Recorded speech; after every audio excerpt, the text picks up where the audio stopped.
And to that piece of lieutenant that's always on his podcast, bashing us, yeah.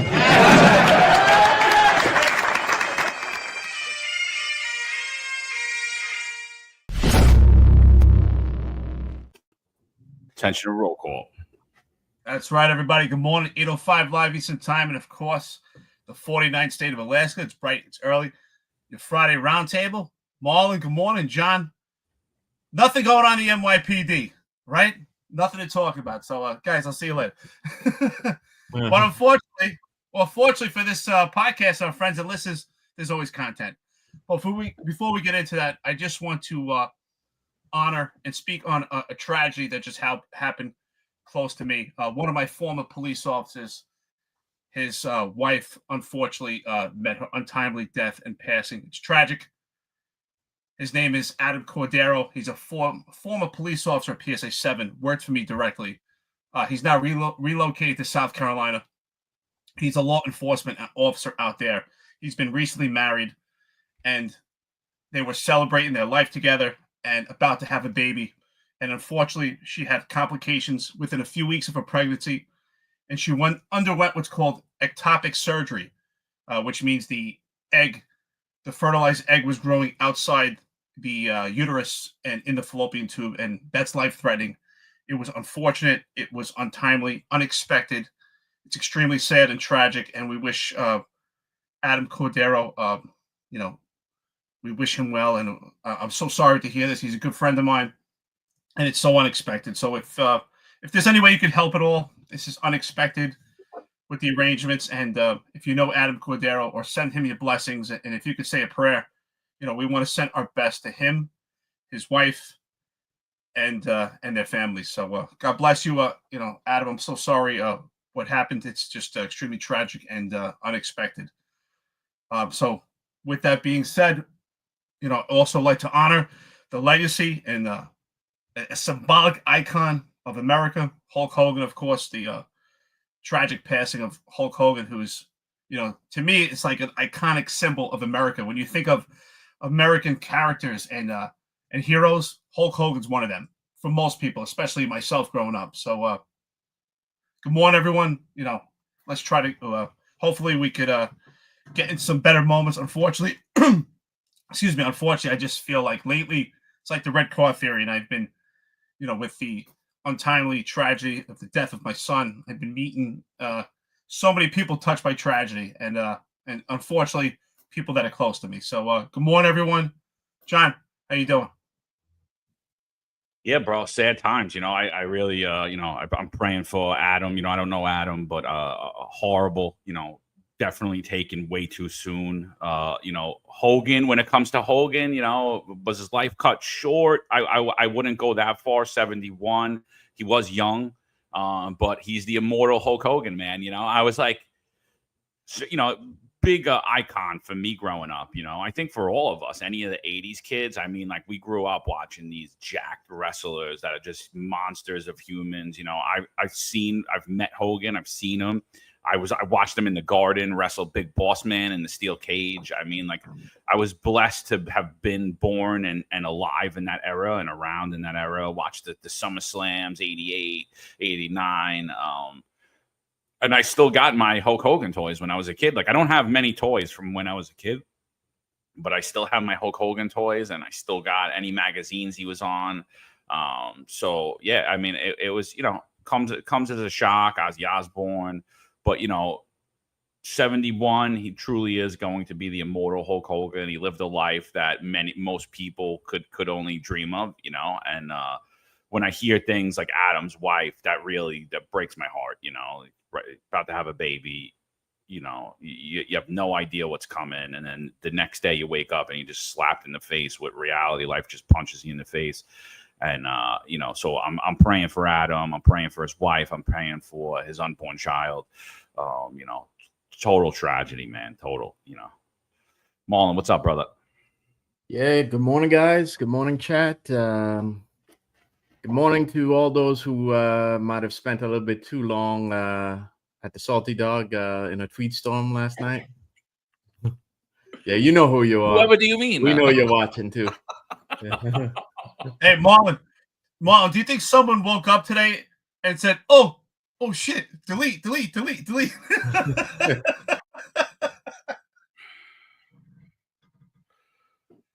We'll definitely get into that. Yeah, his mic just went down.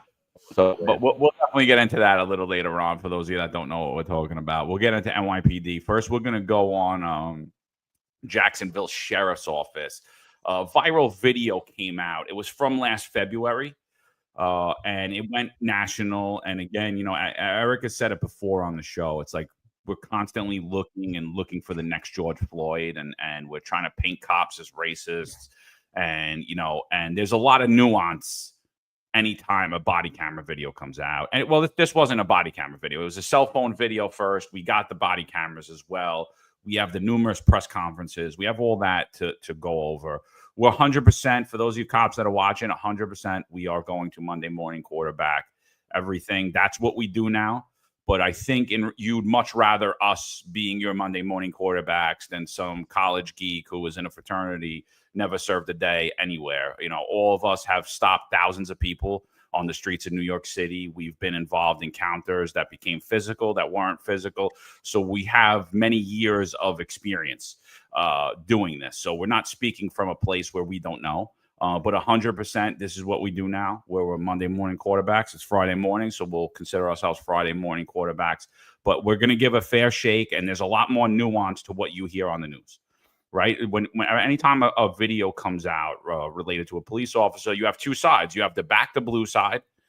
I don't care what the cops did. The cop did that. Great. I love it. I don't care. And then you have the other side that the cops are racist and they can't do that. But the reality is policing is very nuanced and there's a lot in there.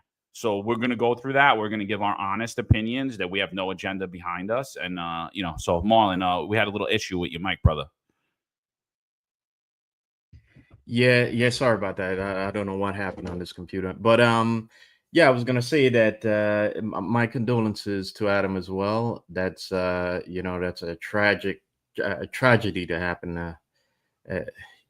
But my condolences also to the family of Hulk Hogan. It's America's gonna miss him. You can't think of the '80s without thinking of Hulk Hogan. And those of you who were children in that time frame, you know what I mean. You couldn't watch TV, you couldn't go to see a movie. Many of the most iconic moments in like cultural moments in terms of media in that time frame happened around Hulk Hogan. So America is going to miss an icon that helped spread Americanism around the world through entertainment. So yeah, we got a lot to talk about, and I'm ready to go, and we're gonna have fun today, guys. Yeah. Before we go, Eric, what before we start to do anything, Eric, what's your initial thoughts about what transpired in Jacksonville? So I'm so glad you asked that, right? Because there were some people texting me like, "Oh, it looks great. The cops did a great job," and then I received complete opposition, where some people said, "Oh, it looks terrible. They did a terrible, excuse me. They did a terrible job. That first punch was horrible." And what I was trying to tell people is, let's slow down and let's pump the brakes for a second. First of all, I don't think any police incident we should be celebrating or just completely denouncing. Let's learn from it. Let's analyze it to do the best job that we could do. And I'll just say this, and I want to reiterate what the Jacksonville sheriff said. And we'll go into that, but I just want to say I was extremely impressed. This was one of the most profound press conferences I've seen by a law enforcement leader in the longest time, where the balance, this seesaw tipping the scale, the balance that he was able to convey to the public, I thought was extremely impressive, where his speech was not a public relations campaign, but rather he boosted morale by supporting his police officers. At the same time, simultaneously, he addressed the concerns of the community without addressing any agenda, without pandering. I thought it was extremely impressive. So I will say this, and he said it. Force is ugly. And some people say, you know, it's what do you want to see? Do you want to see a punch? Do you want to see a taser? Do you want to see some type of grappling? Force is ugly. I could tell you this. I served overseas. I served in combat. And if anyone saw the type of force or what actually happens in combat, you probably wouldn't be calling us heroes, because you don't have to see it. It's the same thing with policing. Unfortunately, people get to see what their eyes don't want to see. And the reality is, it is a ugly beast. So I don't think we should be celebrating or denouncing it, but analyzing it so that when we move forward, we can educate law enforcement and educate the public and learn together. And I think that we could give a great analysis once we do the video, but I was extremely impressed by the stoic demeanor and how he conveyed it. And when I say he, the sheriff, without crossing any agendas. Extremely impressive. We're definitely going to get on that. Marlon, you got any thoughts before we go on the video? Any initial thoughts before we show the cell phone video first? And Randall, we see you 100%. We're going to address if this happened to our children, our daughter, our mother, how would we view the situation? That's basically how we view every situation here. So we'll 100% address that question. Marlon, any thoughts before we play the cell phone video? Yeah, I think Eric covered it all, but I just want to say again that Florida sheriffs are showing a lot of the blue cities and the coastal cities how it's done. You know, how you respond to the media with a measured response and not pander or fall into their trap. You know, and I think it would serve a lot of these departments well to follow the sheriff's response here. And I also want to say there are a lot of forces who this is being driven by a lot of forces who need a distraction. You know, it seems like everyone needs a distraction right now, right? And I think these forces want the usual springtime, summertime riot season that seems to have been repeating since 2020. So. Yeah, I just want to say before you play the video, I'm sorry, reiterate what you said, because we both have been saying this for 3 years since we've been doing the podcast. And I've really put extreme emphasis on this. I do believe that the leftist politics are always looking for the next George Floyd. And this was the ultimate opportunity. And this sheriff, he stood so strong and so stoic, and he impeded that. Could it still happen? Yes. But on his behalf, he did a great job of shielding that. All right, so let's get into the video. Here we go. This is the cell phone video. Again, this is coming out from Jacksonville, Florida. This is February 19th of this year. It just breaks headlines a few days ago. When he pulled me over, he walked up, opened my door because my window don't work, right? Okay. And then I said, so what I did wrong? Yeah. He said, well, for one, your headlights are off under this weather. I'm like, okay. There's multiple people headlights off, okay, first of all. And then there's no rain. It doesn't matter. You're still required to have headlights on. Can you pull that law up? Huh? Can you pull that law up? Yeah, when you step out of the car, I will. Can you call your supervisor? Huh? Can you call your supervisor? All right, go for it. Exit the vehicle now. Exit the vehicle. Show me your hands. Here.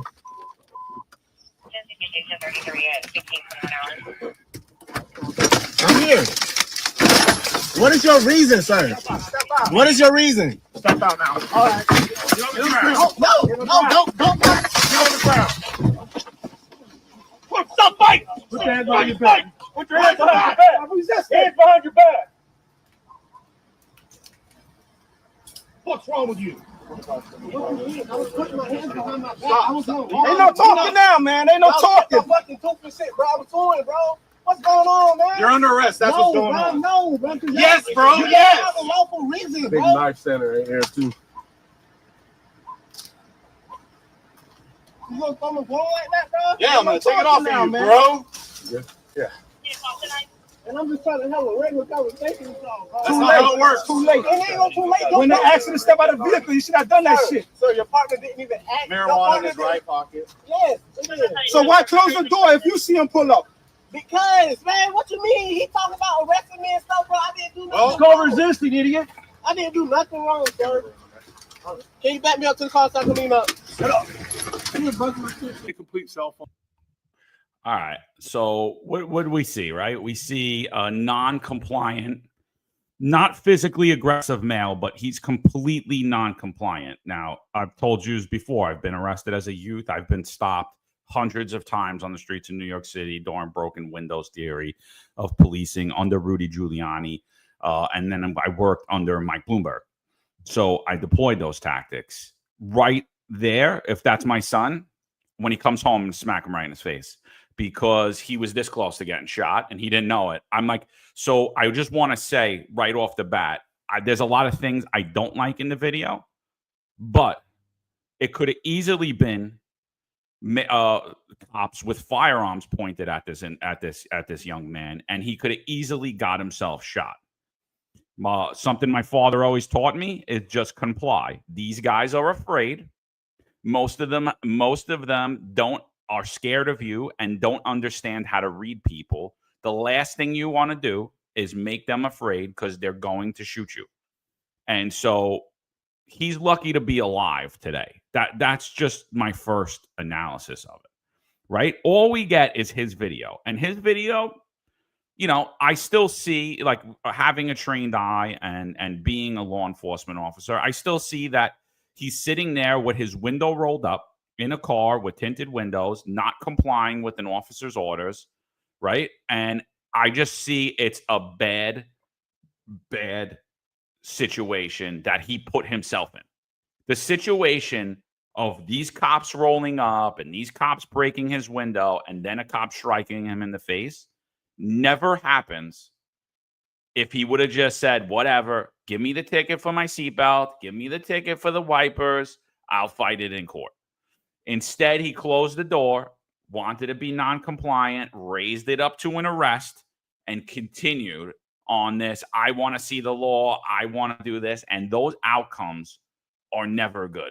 And I wouldn't slap him in the face because I think that, oh, you're a horrible human being. I'd slap him in the face because I think he's an idiot and I think he almost got himself killed. And he didn't realize the gravity of the situation that he was in. So we'll go further into the video, but that's just my initial thoughts. This never happens to me when I smarten up with the police because I know in that situation, I know one of those guys might take a cheap shot at me. Hopefully, I don't get shot. You know, my first thing is everyone that's anti-police, that's good. Be anti-police. Get your summons, fight it in court, file every complaint you want, but on the scene at the moment in time, realize your life is in danger and you need to just shut up and do what you got to do to get yourself out of there. Like, he raised these guys up. He made this situation a lot worse than it needed to be. So I just want to say I agree with you. You're speaking from the role of a father. So here's why I want to push back on Randall Jackson. Now, Randall Jackson says, if this happened to your daughter or mother, how would you view the situation? So based on that statement and that question, it's a great question, but that is a statement based on emotion and something that's extremely personal. And when it comes to policing, you have to take your emotion out of it and look at it from an objective view. And in this objective observation we're making, well, let me even step back from that and tell you, if it was my mother, if it was my daughter, if it was my son, of course I would be upset. If I'm with my wife and she does something wrong and she receives opposition, of course I'd feel bad. It's still my wife. If my kid does something wrong and they end up getting into a fight or a tussle, I'm still upset. Even if they started and did something wrong, you're still upset. That is something personal to you. You know, if your kid does something wrong, if your wife does something wrong, or if your husband does something wrong, and somehow they get hurt by it, of course you're going to be upset.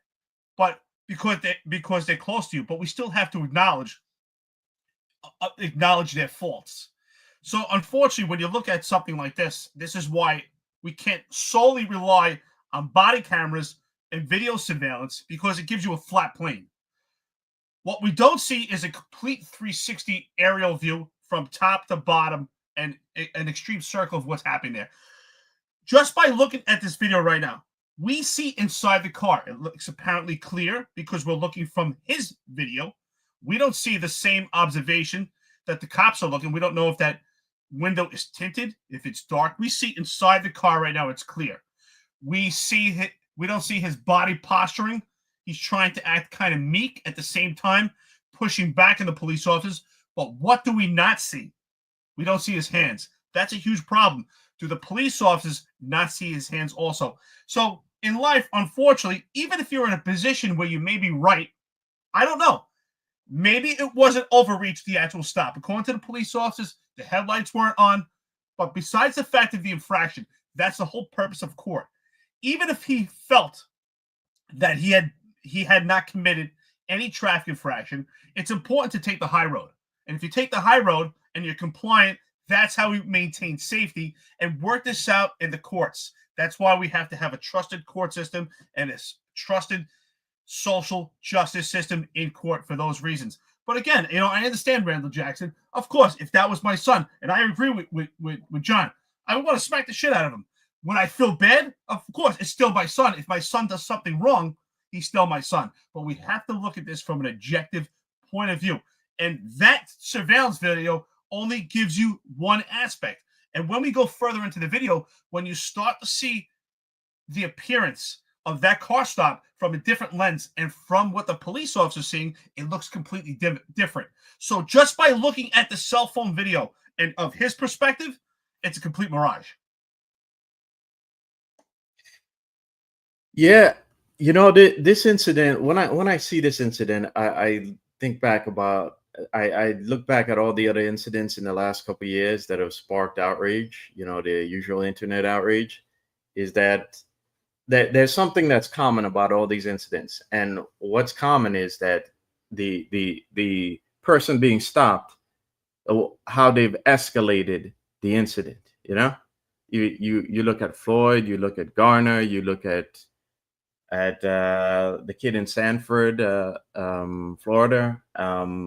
It's all escalation. If it's that I think the bigger problem is that you have the media and certain forces like groups like BLM and Soros, other funded organizations that have kind of told a lot of these young kids in like the Black community that the street is where you argue about being stopped, with the police, and the end result are incidents like this where you have a kid who is stopped for minor infraction, and he then escalates it into the police having to use force to break in the car and to get him out and to arrest him. Incidents that could have simply ended with a traffic ticket that he could have fought later on, and instead he escalates it into something that it didn't have to be. Now keep in mind that between 20 and 40% of nationwide police deaths happens from traffic stops.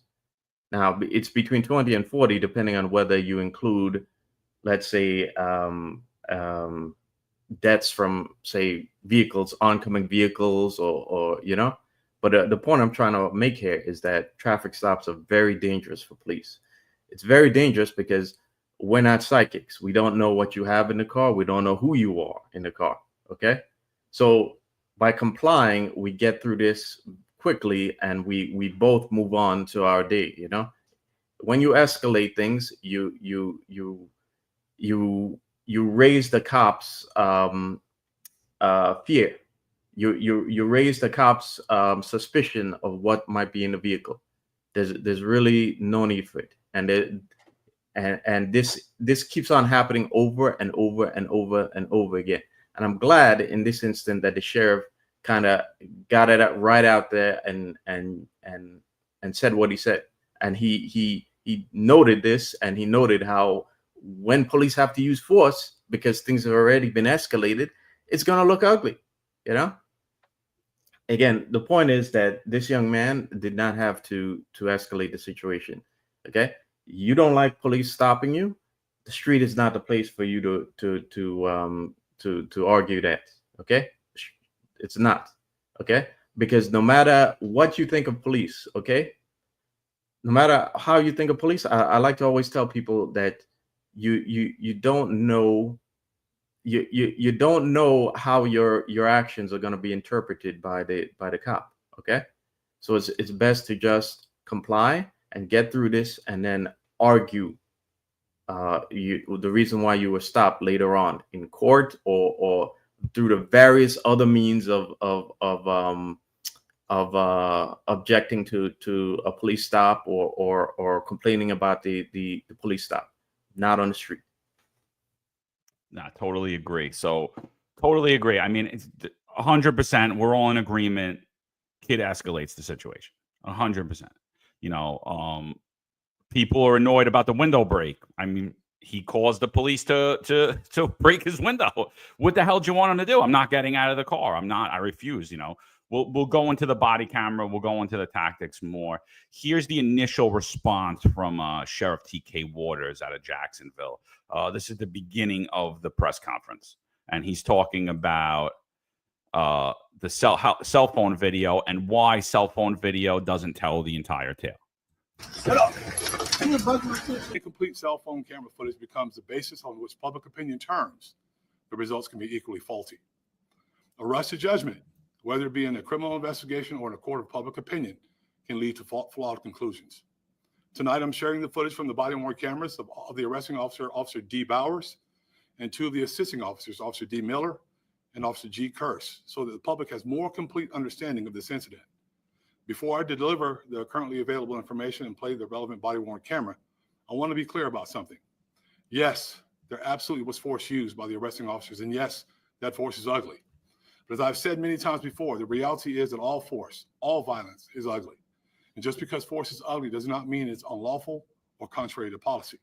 But moreover, I want to provide the public with some background information pertinent to this incident. Since January 1st, 2025, Jacksonville Sheriff's Office has been involved in 38,805 traffic stops. Even as I speak, that number is climbing. The overwhelming majority of these tens of thousands of traffic stops were made without incident. After this traffic stop on February 19, 2025, McNeil was arrested for resisting a police officer without violence, driving on a suspended driver's license, and possession of less than 20 grams of marijuana. On February 20, 2025, McNeil pled guilty to and was adjudicated guilty of resisting a police officer without violence and driving on a suspended driver's license. Those pleas of guilty were accepted by a local judge who found them to have been factual basis and to have been voluntarily made by McNeil. After the resolution of this criminal case, McNeil took custody of his cell phone, the one he presumably used to record the footage that was shared on social media, on March 5th, 2025. At no time, February to now, did McNeil contact JSO to file a complaint, nor share with the agency the cell phone footage that is circulated on social media. As I said earlier, immediately upon becoming aware of this footage, JSO began a criminal and administrative investigations into the incident. Had McNeil filed a complaint, JSO would have started this investigation at that time. But we were not aware of this allegation or of improper use of force before this weekend. As this is agency's pattern of practice in any circumstance of use of force, the relevant body-worn camera footage was reviewed by multiple levels of supervision. However, as you'll see in short order, the body-worn camera footage does not capture Officer Bowers' response to resistance when McNeil was seated in the driver's seat. As I explained, although the state attorney's office has deemed it not criminal, the response to resistance is now subject of a pending administrative review to determine if Bowers' conduct violated JSO policy. The law requires that a person comply with the police officer's commands during a traffic stop. This is extremely important. There are not options. If you disagree, take care of it someplace else, but not on the side of the road.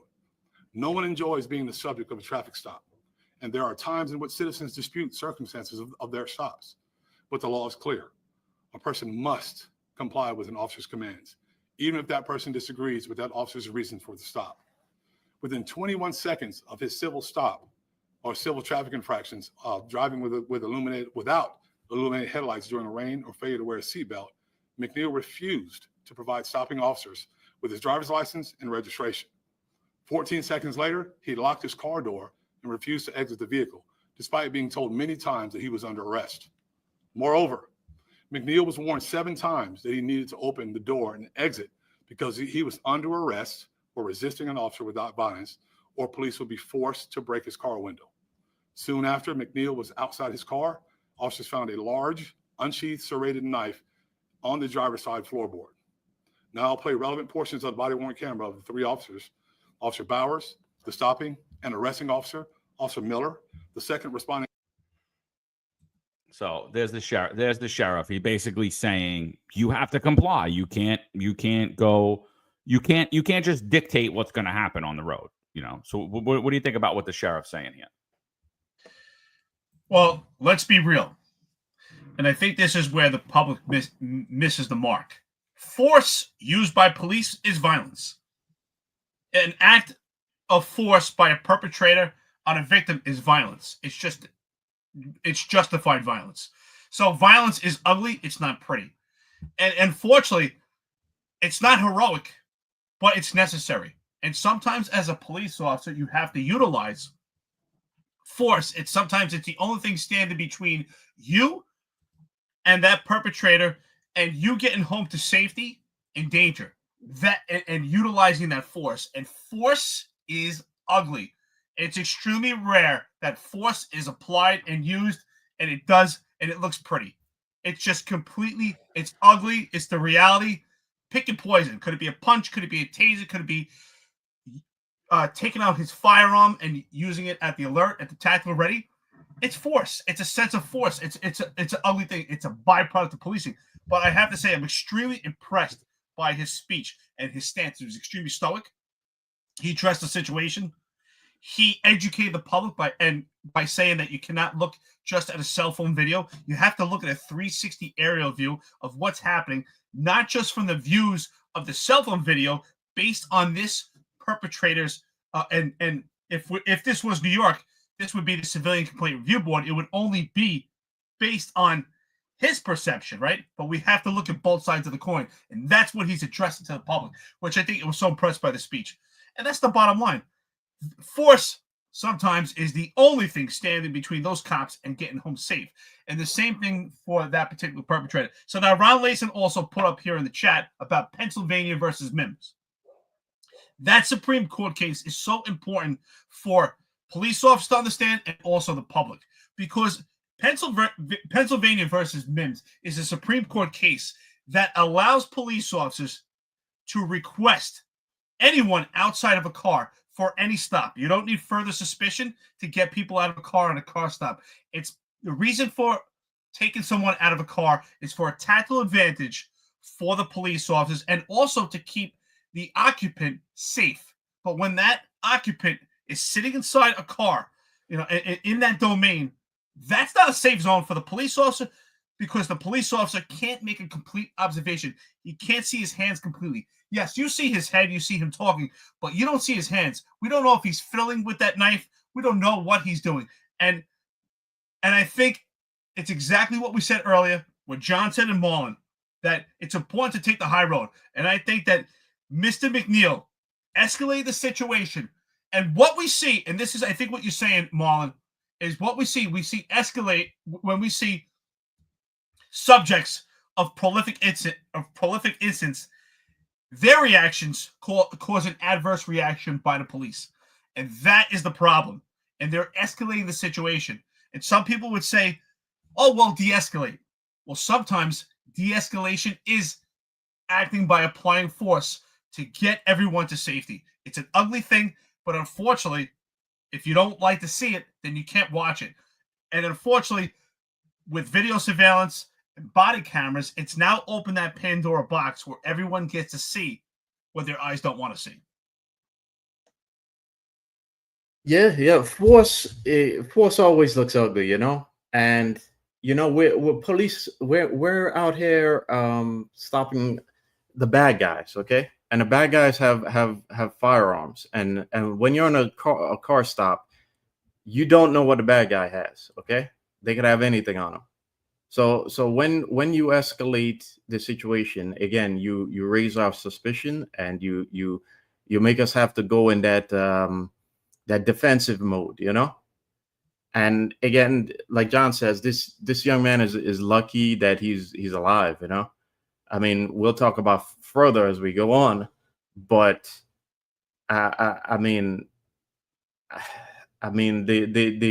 why would you put yourself in that situation when it's as simple as it's an infraction? I mean, it's nothing, a ticket, you know. Why would you escalate the situation further to the point where police may have to use force on you, and that force may include having a gun pointed at you, you know?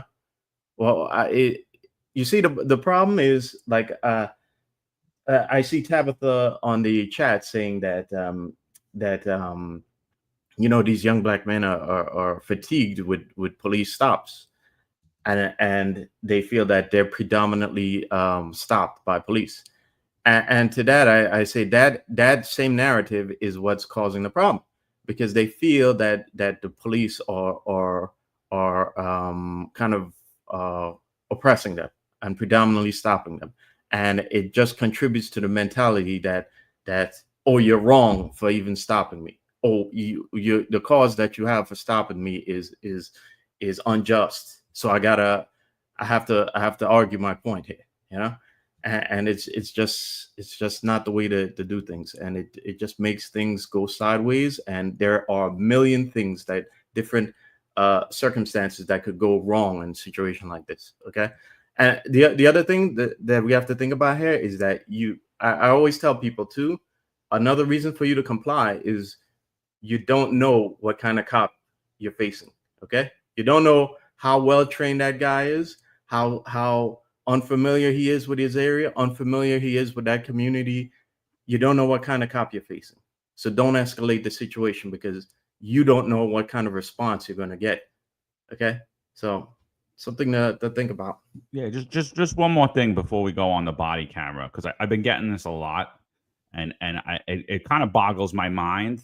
But I've been getting a lot from not cops. They're like, well, he was pulled over for not having his windshield wipers on in the rain. Right.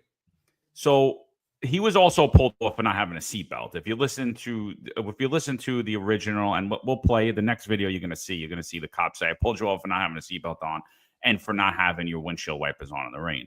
But everyone's like, is that a reason to stop somebody? Like, yeah, it's a law, you know? And so, like, if it's something you have a problem with the law, again, that's the time to deal with your problem with the law, is not where there's a guy who's afraid with a gun on his hip and who's enforcing the law, whose job it is to enforce the law, not write the law, not remove the law. Don't have that conversation with him. Do you know what the time to have that conversation is? You go to your city council meeting, you go meet with your mayor, you meet with your city councilman, you meet with your state legislators, you meet with your congressman. You go there, you advocate, you say, hey, I got pulled over for not having my windshield wipers not on in the rain. I mean, that's a ridiculous law.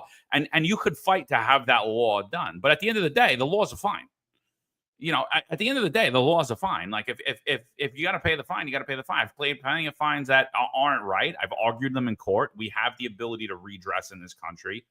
Don't do it while there's a man there afraid, standing there with a gun on his hip, with the authority to take your freedom away, to suspend your license, to give you way more tickets than he even told you. Because I could have picked out about 5 other violations on that car as well, right? He just rattled off the first 2 that he thought about. So to me, I'm like, I don't get the concept. It doesn't matter what you're being pulled over for. I've been pulled over so many times in my life, I don't even ask why I get pulled over. I'm like, oh, I'm sorry. And I give my ID and I explain. And then after they explain to me, I'm like, okay. I'm like, you know, I didn't realize that, or whatever happened, you know? And so a lot of times I got tickets for things I didn't even do. It is what it is. You know, it is what it is. Is it right? Is it wrong? Yeah, it's wrong. I mean, then I took it to court and I fought it in court. And that's what I did with it. You know what I mean? I don't get I don't like what I was stopped for. What do you think about, he obviously did not have a seatbelt on, so that's a legitimate reason to stop. Nobody's really arguing it. But what if he didn't? Is it a big deal that he pulls this guy over because he had no windshield wipers on in the rain? Is that, oh my God, that's it, they're racist. The police are racist. They did it because he's black.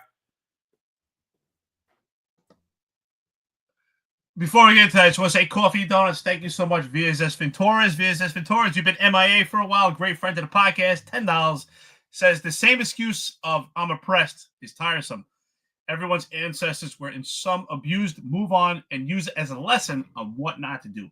If it's so bad here, move to cursed and stand in a trench. Yeah, absolutely. I mean, everyone's received opposition. All types of communities. I grew up Jewish, received anti-Semitism. John is Italian. Italians were, they were called some derogatory terms that black people have been called for many years when they first came to this country. Marlon's, your mic. Italians were the victims of the biggest mass lynching in American history. Yes. A lot of people forget about that.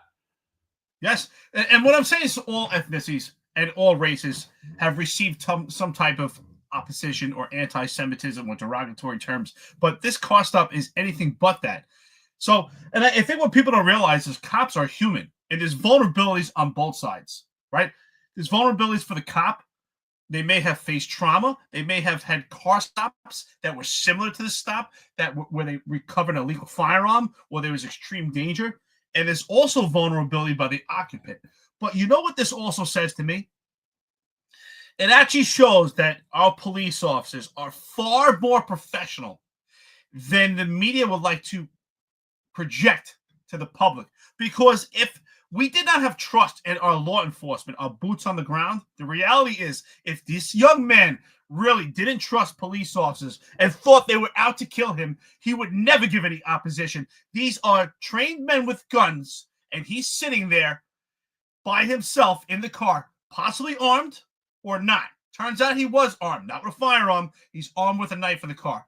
But a knife in a gunfight, you're not going to win. So if he really believed that police officers are out to kill him, he would never give any opposition or escalate the situation. So to me, it shows further that our law enforcement is so professional and that people actually trust that the police officers will not hurt them or not kill them. Because if he thought the police officers were going to take out their guns and kill him, he would never act in that manner and escalate the situation. And the reason why we have to ask, what is the reason why a young man wants to escalate a situation?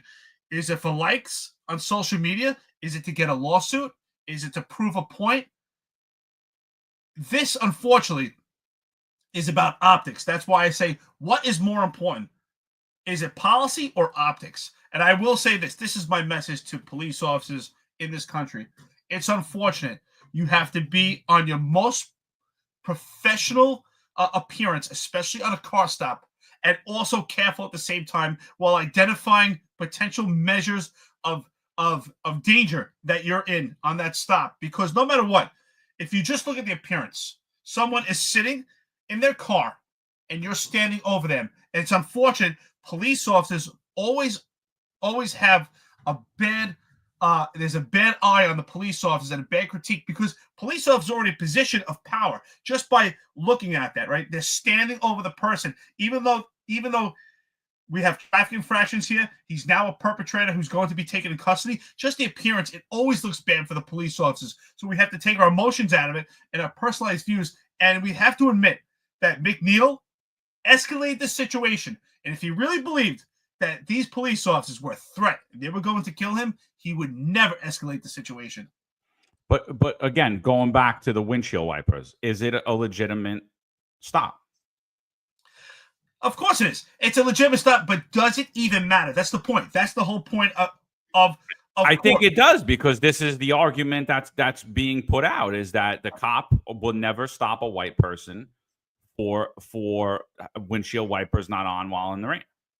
I think that's what the basis of this is, right? Like I heard Ben Crump say this is a classic case of driving while black.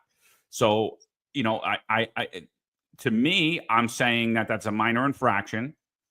I think it's a legitimate reason to stop. Broken windshield wipers could lead to defective car equipment, which, do you want to get on the highway with someone that doesn't have windshield wipers in the pouring rain? And then what? When that guy kills someone, you're like, well, he just passed a cop 5 minutes ago and the cop didn't do anything about it.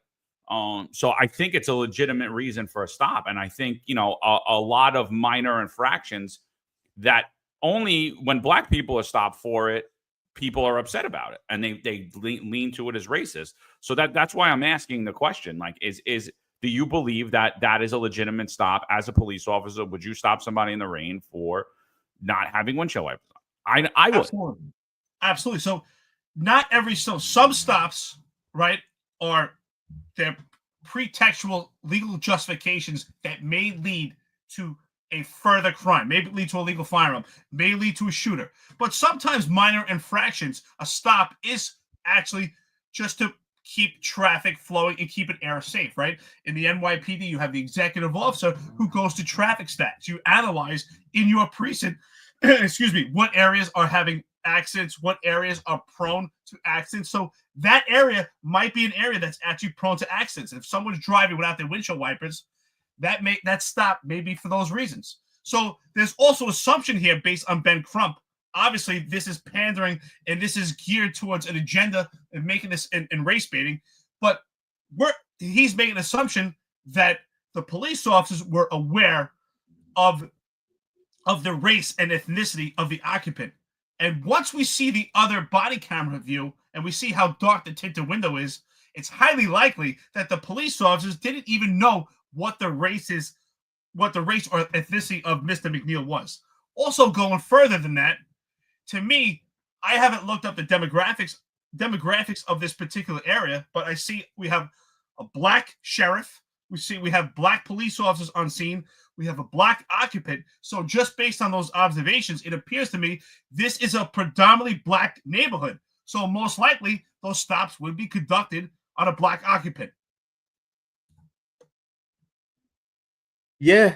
Marlon, if I pulled you over because you had no windshield wipers on, am I racist? No. Sure. In fact, as I told the guys earlier this week on Wednesday, I was pulled over in Long Island, right? And the cop, the first thing they told me was, "You didn't do anything wrong. I just wanted to see your car." Okay? They actually told me that. Yeah, there was like a moment of, I was like, "Oh," like I didn't know how to respond because I thought I was like on a candid camera. I know that's I'm dating myself here with that show, right? But I thought. No, I just got everybody because they don't need to know. But he's got a nice car, Marlon. Yeah, it's all right. He offered to let me drive it, but I was like, I don't want to drive around Brooklyn. You don't have to get the plate number out. Yeah. Well. No, the thing is, they actually told me that. I was like, "What? You're not supposed to say that," you know. But I didn't tell the cop that it was dark. It was a female officer, and again, we got into I was talking about the car afterwards. But the point I'm trying to make here is that I've been stopped before many times, okay? Especially when I had dark tints and I was on the job, you know? But the thing is, you don't escalate it. You comply and you do what the cop says, okay? The street is not the place to argue. That was not, when I was pulled over, that was not the place for me to get into an argument about why I was stopped. Even though I certainly would have been right to say what reason is that. That's not the place for it. You argue it in court, you argue afterwards, okay? But you know, the point that I'm trying to get across here is that you know, I agree that the law, the pretext for the stop was fine, okay? If people have a problem with that, you need to change the laws. The laws are the problem, okay? But as a cop, especially when I was in Brooklyn North and I'm driving around these neighborhoods that are high crime areas, I'm looking around, I'm constantly looking. If I see your plate has a plate cover on it, and I'm gonna run your plate, okay? I'm gonna find a pretext to conduct an investigation, okay? Because that's what I'm out here for. I'm out here to catch the bad guys. I'm out here to lower the crime in these neighborhoods that are getting hammered with assaults and homicides, you know.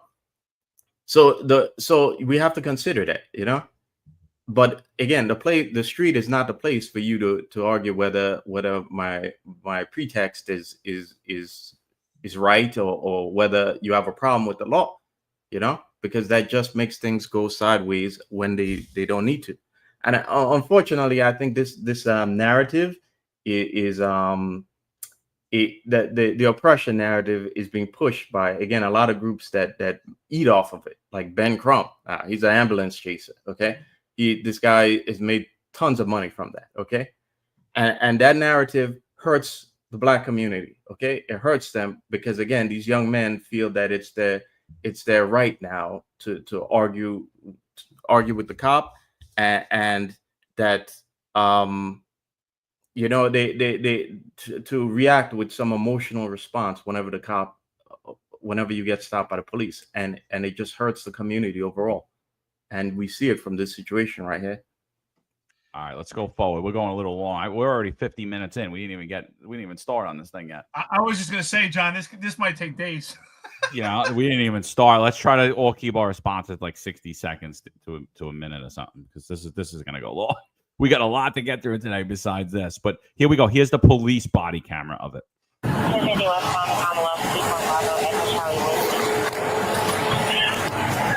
Yes, sir. So, boom. First thing, don't ever do that. Right? I mean, that is like the craziest shit right there. I would never do that.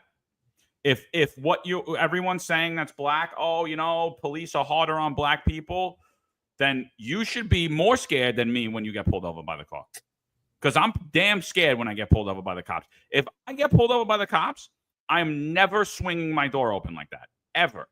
Ever. Because what do I think that cop's going to do? Jump back and draw his gun on me. And if I make another bad move, I'm dead. Right? What do you guys think about that before we even go? I know I said we got to keep it, but like that's John, what is John, that? Forget about it. This is going to take a couple hours. That guy is stupid. That is plain stupid. That is plain stupid. I got pulled over in Alaska myself. I was lost. I didn't know where I was going. I got confused on the roads. The roads are a little crazy. I got confused, and I got pulled over, and the police officer was just trying to help me. He realized I was lost. He just came over to help me. But he had no idea what I was, but I was nervous. I'm in the middle of nowhere. I put my hands right on the wheel, and I was like, I kept it safe. Opening a door like that is just complete stupid. That's idiotic. You're going to alert the police officers, and you're going to cause alarm, and there's potential danger. Right now, to me, we don't know if he's going to come out firing with an AK-47. We don't know what's coming out of that car. Immediately, those police officers probably retracted their firearms. That's dangerous. That's stupid. Marlon, you got pulled over. Did you swing your car door open and almost swing out? You think that would have been a good idea? Yeah. Absolutely not. Absolutely not. Okay. And one of the times when I was stopped was when I had dark tint. I just tinted my vehicle, so I couldn't lower the window too. Okay. And you do not do this. Okay. And I'll tell you, if I'm the cop stopping you, my gun is coming out. Okay. And I'm approaching you with my gun until otherwise, in which I feel the threat has been lowered. The potential for that has been lowered. You do not do this, and this again, this young man is lucky that that force wasn't escalated even further. Let me ask you though, before we go, John, before we go into it, I just want to ask you, and also the chat, do you agree with what I said earlier, that if Black men are legitimately scared of the police, that the majority of stops that are escalated, that they would not escalate these situations if they were legitimately scared of the police and thought that their lives were in danger and thought that the police officers were out to kill them? Exactly. Do you agree with No, 100%, dude. Does this look like someone that's scared to you? Like I just said, I would never do this because I think I'm going to get shot. If nothing else happened here, like this, it ended here. They had a little back and forth. The cop left. The kid never gets a ticket. He never gets punched. Nothing. He gets home. I see this video. I'm going to smack him right in his face to the point that I'll drop him because he almost got himself killed right here. This doesn't appear someone that's afraid to me of the police. You want to see when I get pulled over, how I act. I'm afraid of the police.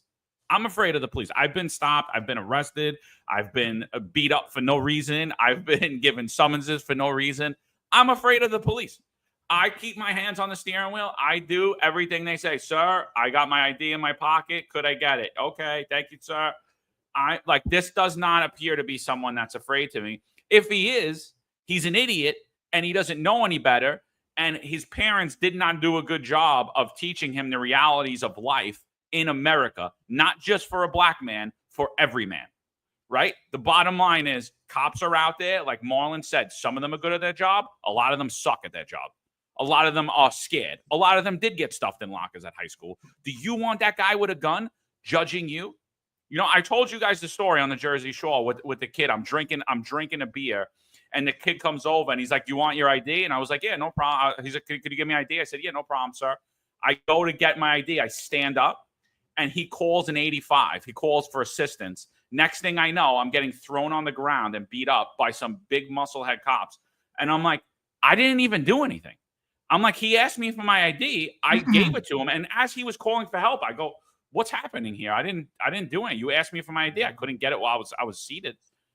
And he just got afraid. And like, that's what you're dealing with. And like, he's not afraid. If he is, he's an idiot.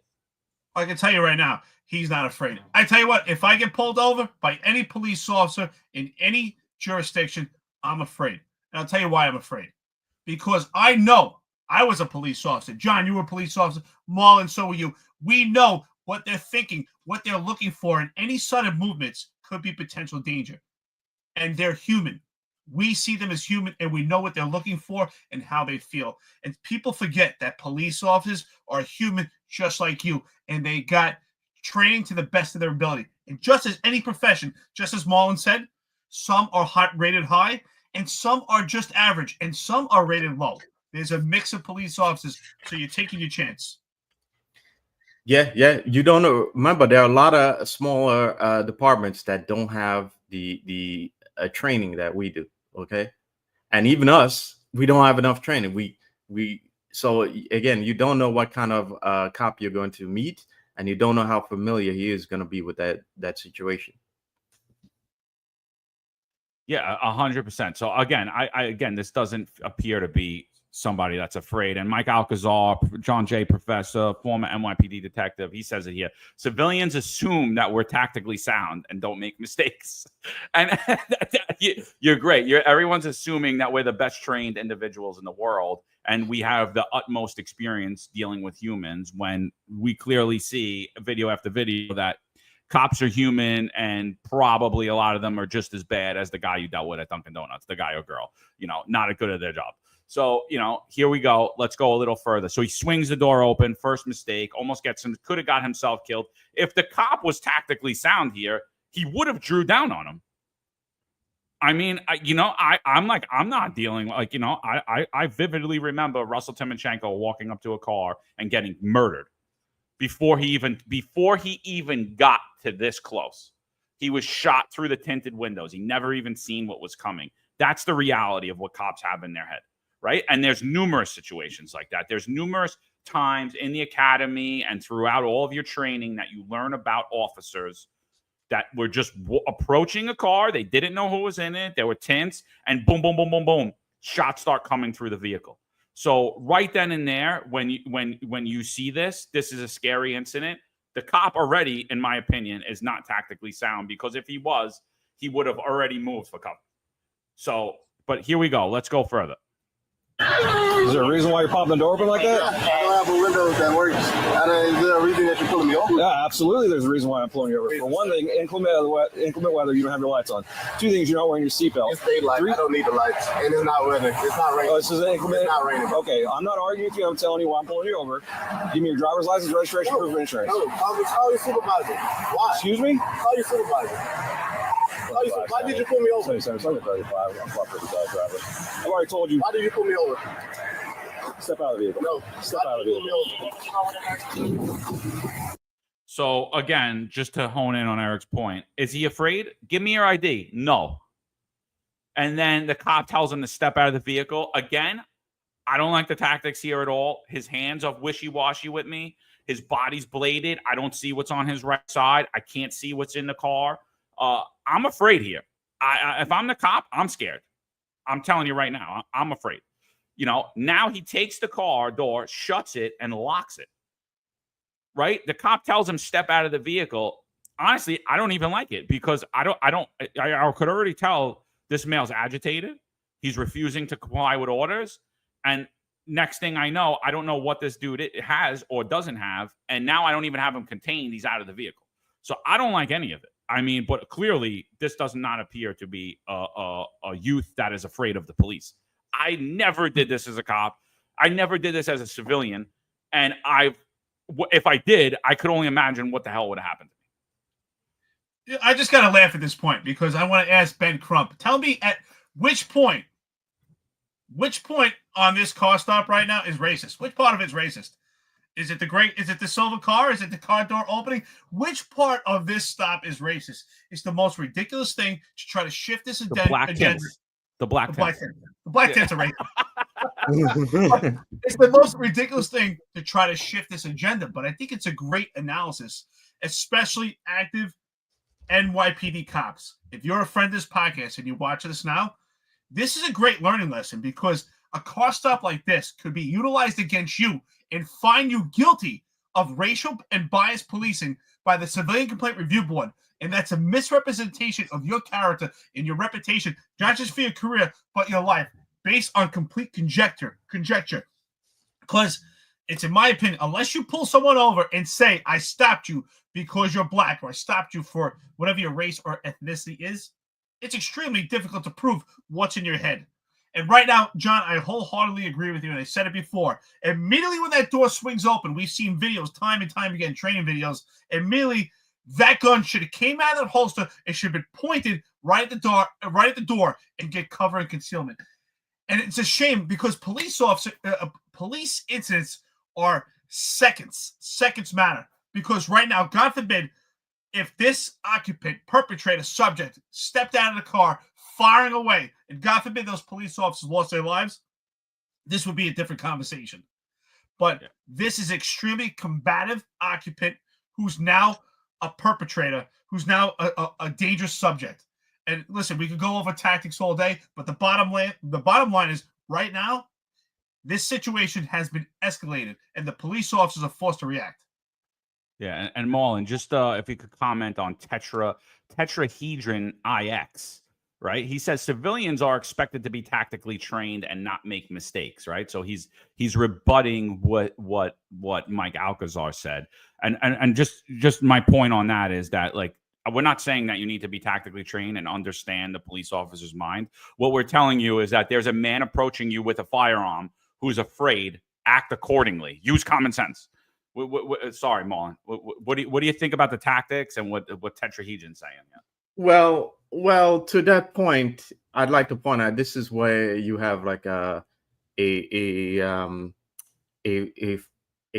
masculine figure in your life to tell you what to do, you know, to kind of train you to you know, how to behave in a situation like this, you know.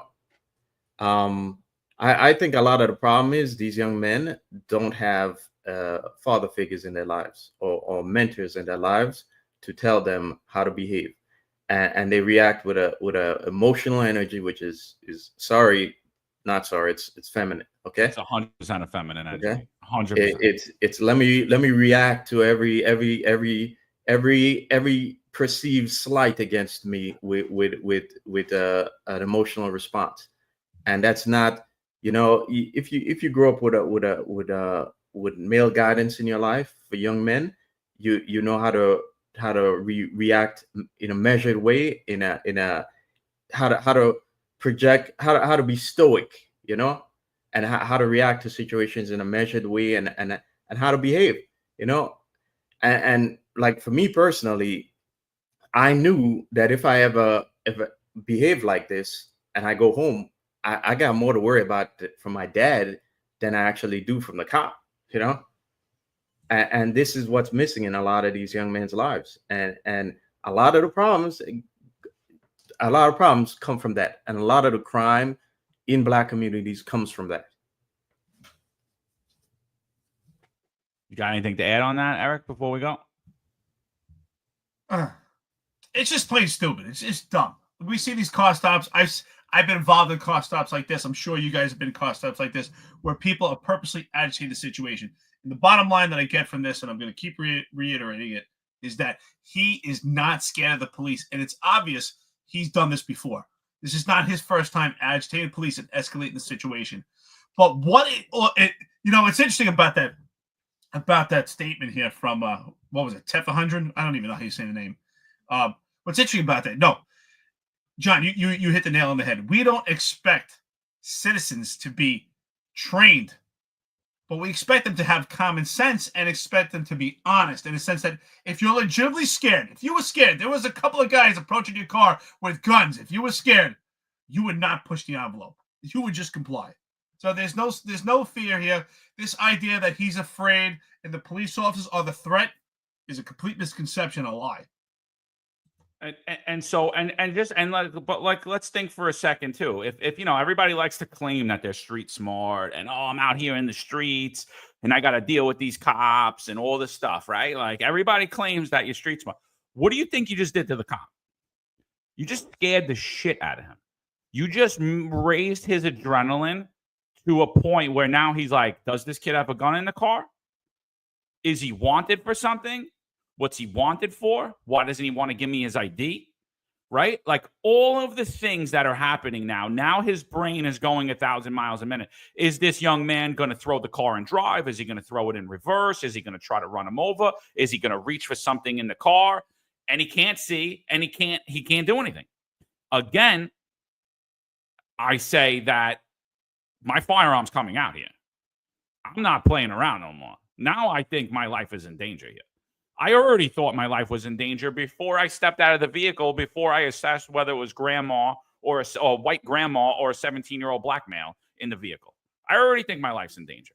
Like, what do you think? Like, everybody wants to claim to be street smart. Everybody wants to claim to be a gangster, but nobody has any type of street smarts anymore. And is it wrong for this cop's adrenaline to flow and be afraid? Absolutely not. If he's not, he's an idiot, and he has no business being a cop. He should be going washing cars or something, or dishes somewhere. Like, he shouldn't be a cop. But you know what we identified here, John, is that the agenda that the media and the leftist politics, and of course an attorney like Ben Crump want to push, is that the police officers are a threat and that his client is scared. The only one that's scared here are the cops. And that's something that we got to hit home. The only people that are scared on this scene right now are the cops, because the occupant knows his car. He knows what's inside his car. He knows what his move is. He knows what his next move is. The cops are in such a vulnerable position. They don't know what's inside that car. They don't know his name. They don't know where he's coming from. They don't know if he's wanted for murder. They don't know where he's going. So the only ones that are scared there is the cops. And you know what? As a cop, you should be scared. Fear is your friend. Fear is what keeps you safe. The difference between a coward and a hero is they feel the same thing. It's how they respond. Yeah, and just one more thing. Tetrahedron just says, bottom line, if you're having a bad day, these guys will blow you away. I totally disagree. I think the cop was more than justified right from the beginning to pull his firearm out.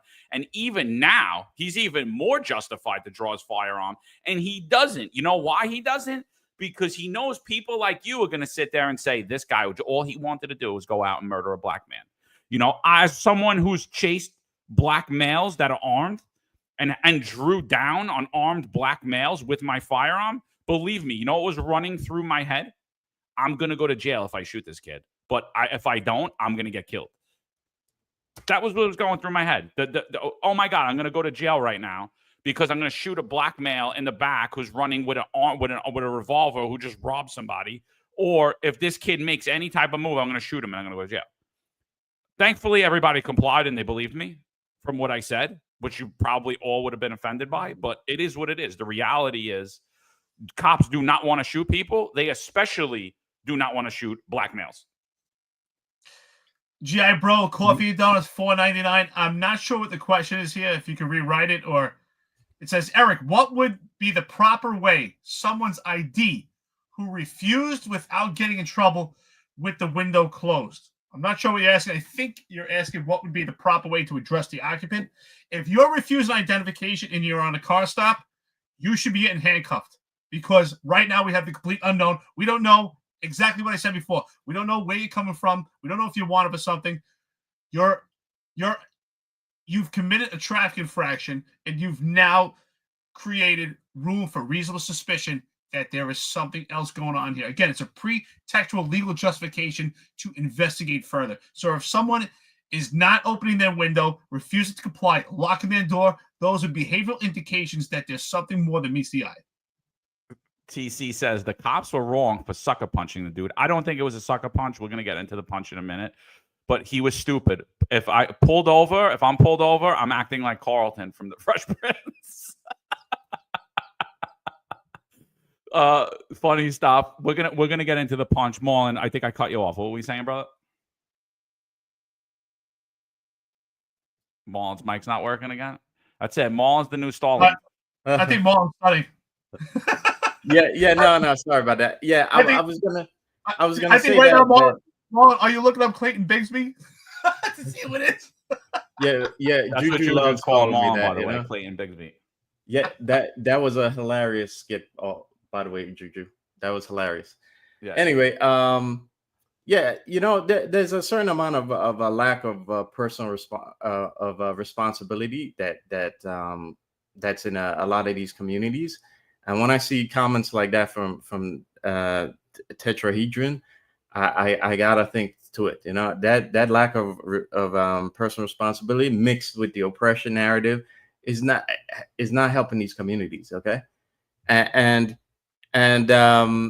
to Eric's point, those pretextual stops help cops to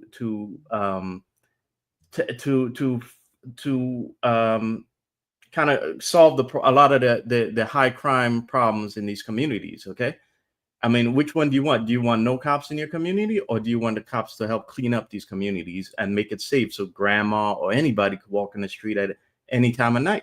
You can't have it both ways. Okay. And a lot of these issues would be solved if a lot of these communities return that personal sense of personal responsibility to their community and to fight these narratives, Yeah.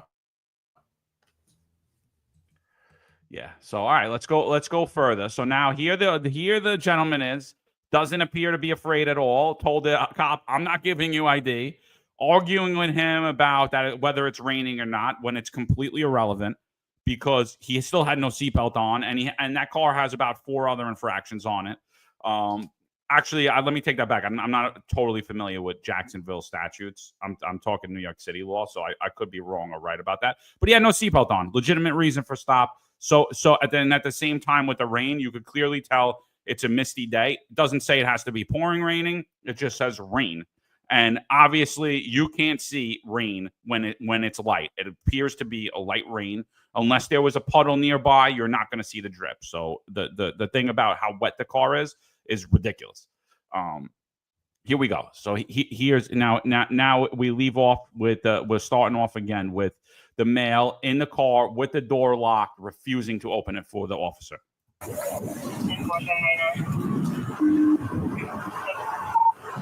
25 seconds. For not the 9-4, the driver just slammed the door and locked it. Yep.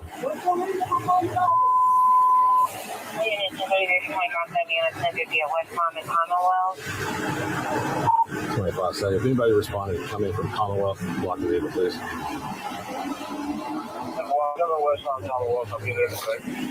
Keep your hands where I can see them, sir. Yep, my camera's on too. I've already told you. Okay. Right now you're under arrest for resisting. You understand? You're under arrest for resisting. The longer you take us on, the worse it's going to be.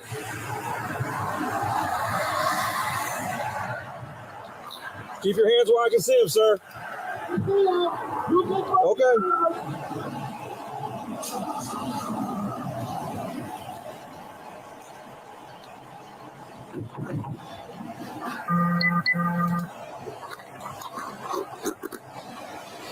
Sir, this is your last warning to open the vehicle and exit before we're going to break the window.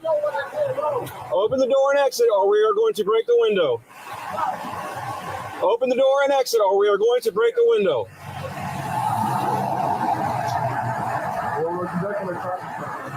No, he's under arrest.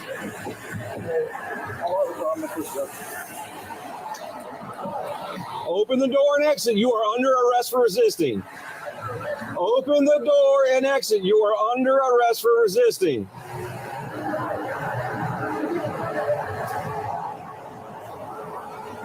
Open the door and exit. You are under arrest for resisting. Open the door and exit. You are under arrest for resisting.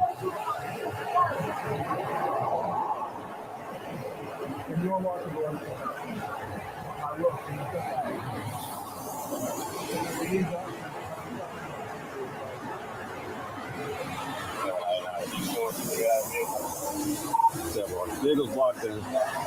He's locked it up. He's putting the window down. The fast try to talk to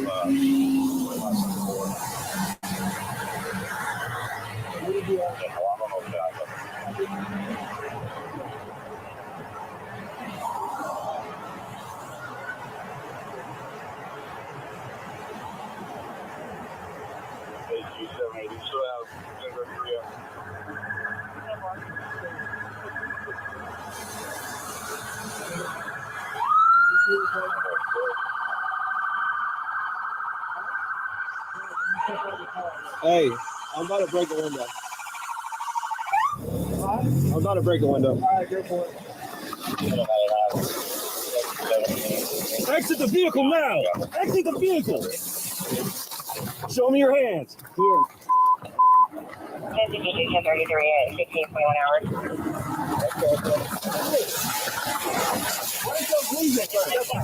What is your reason? Get on the ground. Put your hands behind your back. Resist. Hands behind your back.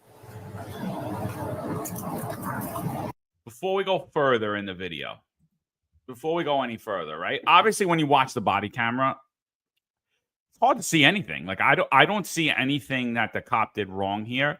I see some tactical things I don't like. I see like his communication skills aren't the best, where he's saying, keep your hands where I could see them. I would have been more instructive to keep your hands on the steering wheel. You could film me, keep your hands on the steering wheel where I could see them. We can't see what he sees. So it appears he has a clear view because he doesn't appear to be too nervous, the cop, right? He appears to be calm. He appears to have a clear demeanor. He wasn't communicating as much as I would have, but people are different. So I'm not gonna sit there and say he should have communicated more or less. He clearly told the kid, I don't even know how many times, 7 to 10 times, he told him, open the door, I'm gonna break your window. Open the door, I'm gonna break your window. The kid is refusing to comply. Clearly communicated to him that he's under arrest, and the kid refused to comply. So the window break, I believe, is absolutely 100% perfectly fine, necessary, and the only way they're going to get this individual out at this point in time, unless the public wants Jacksonville Sheriff's Office to shut down police services and sit here and let's have a standoff with this kid for the next 12 hours and spend about $250,000 until we could convince this young man to come out of the car. I don't think it's reasonable. I think that if I was the sergeant on scene, if I was the cop on scene, I would have either I would have called for that window to be broken, or I would have broken that window myself. Do you have any issue with the window break, either of you? No, absolutely not. First of all, most people are under the assumption that a car stop is routine. It's just a ticket. It's a minor infraction. The cops are aggressive. Let me tell you something. When a police officer conducts a car stop, they are exposed to unknown fear and unknown danger, and they are seconds from death. And I used to tell my cops this. Every car stop, every street encounter is potentially the last seconds of your life. You are bringing a gun to that scene in an unknown situation. You are exposed, and the vulnerability is on the perpetrator and you, but ultimately the majority of the vulnerability is on the police officer engaged in that incident. I have no problem with him breaking that window. Is there some semantics here? Could there be better tactics? Absolutely. Could there be better communication skills? Yes, but I do believe these police officers feel they're in danger. The tints are dark. The door is closed. First of all, the door swung open, and then the door was closed, and it's locked. The windows are tints. You have a combative and a non-compliant occupant who's now a perpetrator, who's been advised numerous times that they are under arrest and they're failing to get out of the car and comply. The unknown danger is prevalent inside that car right now. I have no problem with him breaking that window. And what proceeds past that can be argued about the strike eventually to the occupant. Was the strike effective? I don't think it was effective. Is it against policy? I don't know what their policy is, but I don't see it. It's ugly to just strike someone while they're sitting.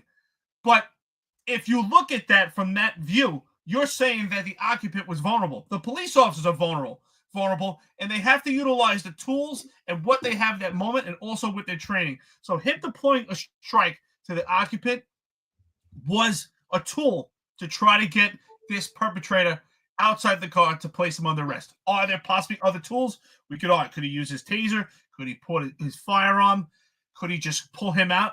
We don't know what he saw with his hands down below. He appears to be a tall suspect. He's a tall subject. His hands could have been very close to the floor and able to, and it's possible that the police officer couldn't see his fingertips, and maybe he was getting towards what he thought was a potential weapon. And so maybe that strike was to cause, to stop him from reaching and to get a second leverage and advance into the car. So was it effective? Not necessarily. Is it ugly? Yes. Do I have a problem with it? No, I don't, because these police officers are in extreme danger right now. Yeah. Force is always ugly, and I don't have a problem with this. Again, it's gonna look ugly, okay? But if anyone has a problem with this, do you also have a problem with diminished police service? Again, because if the more cops have to spend on this all day, that's less 911 calls they're responding to. That's less calls for help that they're responding to. So if you have a problem with this, then you should not have a problem with police not responding to 911 calls in that community. Yeah. So tetrahedron, we're 100% gonna address that. We're not there yet. We're gonna talk about the police report. You say they're lying. We'll give our opinion on it. Let's get to the strike, right? We saw the strike from the angle of we saw the strike. You see the strike clearly from the angle of the kid's cell phone video. You do not see the strike at all from the cop's cell phone video, right? Smash the window, I'm completely fine with. I don't know what that cop observed or thought he observed. We speak a lot about this on this show. It's that, like, people perceive things very differently. Sometimes you perceive things accurately. Sometimes you perceive things wrongly. In high stress situations, when your adrenaline's flowing, when your frontal lobe starts to shut down, is shut down, you don't necessarily perceive things correctly.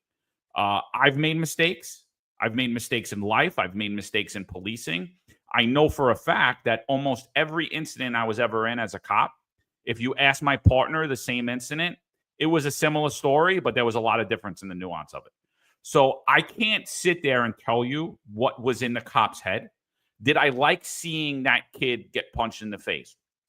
No. And you know, I think what happens is everyone as humans do not like to see violence, especially, and you're like, well, the kid was non-compliant, but he really wasn't a threat at that moment.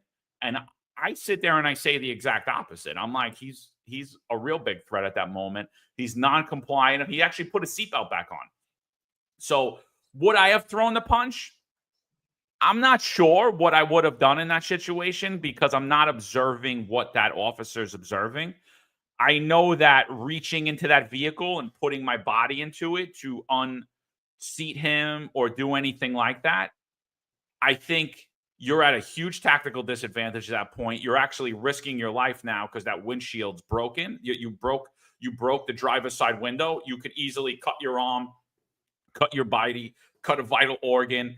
I'm not reaching into that car and like pinning him against the car. And I've done it before with windows that work, pinning him up against the car, unseatbelt him, wait for cops to come and rip him out of the window. I could have did that. The strike to me, it looks horrible, but all strikes look horrible. And I really, at this point, I believe that it's 100% not excessive. in my opinion. It's not excessive. We could argue if it's reasonable or not reasonable. But in my opinion, I think this is a very volatile, dangerous situation. And I am going to give the cop the benefit of the doubt that he was afraid and he struck that individual because he either observed something, whether it was that knife, and we're going to talk about it, that was on the floor, whether he thought that individual was reaching for that knife, or he could have thought 100 other things that none of us perceived because we did not see what the cops saw, and we were not in that cop's head. So the initial strike, Eric, if you just want to say it again, like the initial strike. Yeah, well, that's what I said. It looks ugly, and I don't believe it's effective, right? I don't know what their training is, but I can understand why he deployed a strike. We don't know, and that's why it's so important. We cannot base this completely on video surveillance. It's so important on what the cop claims he saw, right? It's so important that we utilize the Supreme Court case of Graham versus Connor. And Graham versus Connor is what the cop saw in real time and what he believed. We'll watch this from a flat plane, from a body camera footage, so we don't see the angle of what he sees. It's the subject is tall. We don't know if his hands were down to the floor at the floorboard. Was he able to see his fingertips? Was he reaching for something? We don't see that. So it's possible that he deployed the strike just to get a second to advance into the car, just to stop him from his movement. Do I think, based on my training, do I think that strike was effective? No. I don't think it was effective at all. I think it was ugly. But again, I think you made a great point. All strikes, unless it's there's strikes back and forth, look ugly. It's just one of those things. Unfortunately, and that's what I think the problem is. People look at it, well, he's just sitting in the car as an occupant on a traffic stop. But I do believe the cops perceive a danger there. And just watching it, I perceive the danger that they feel. So I'm not saying it's a great tactic. I don't think it's a good tactic. I think it's ineffective. I don't think that strike was necessary because I don't think it accomplished the mission. But I don't think it was excessive either.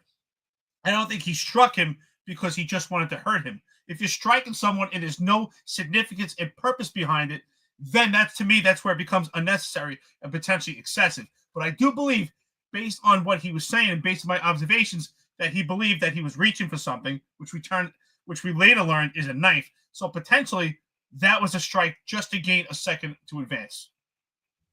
Yeah, I agree. And also remember this kid was given numerous warnings to open the door, and again, I'm fine with it because if it was other cops, he might have gotten a gun in his face, So again, and again, we don't know the training. It could be from a cop who's scared and who may react negatively with a discharge. So I'm fine with it as a means of de-escalation and as a means of getting him to raise his hands, because I believe if we show the video again, you're gonna see his hands then become visible.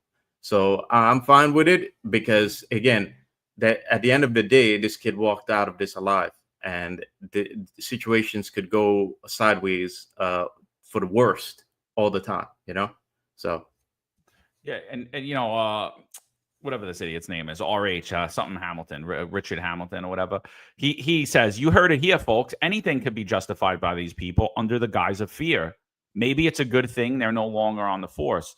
So if you're in that position and you're not afraid, I'm sorry, you're a moron. You're stupid. Cops are human. Listen, I could tell by looking at you right now that I could probably manhandle you with my left hand. But I'm still afraid when I pull you over because, I'm still going to be afraid because I don't know the perception of what's happening, what you're doing. Cops are afraid. It's a normal action. They're trained to be afraid. That's what keeps you alive.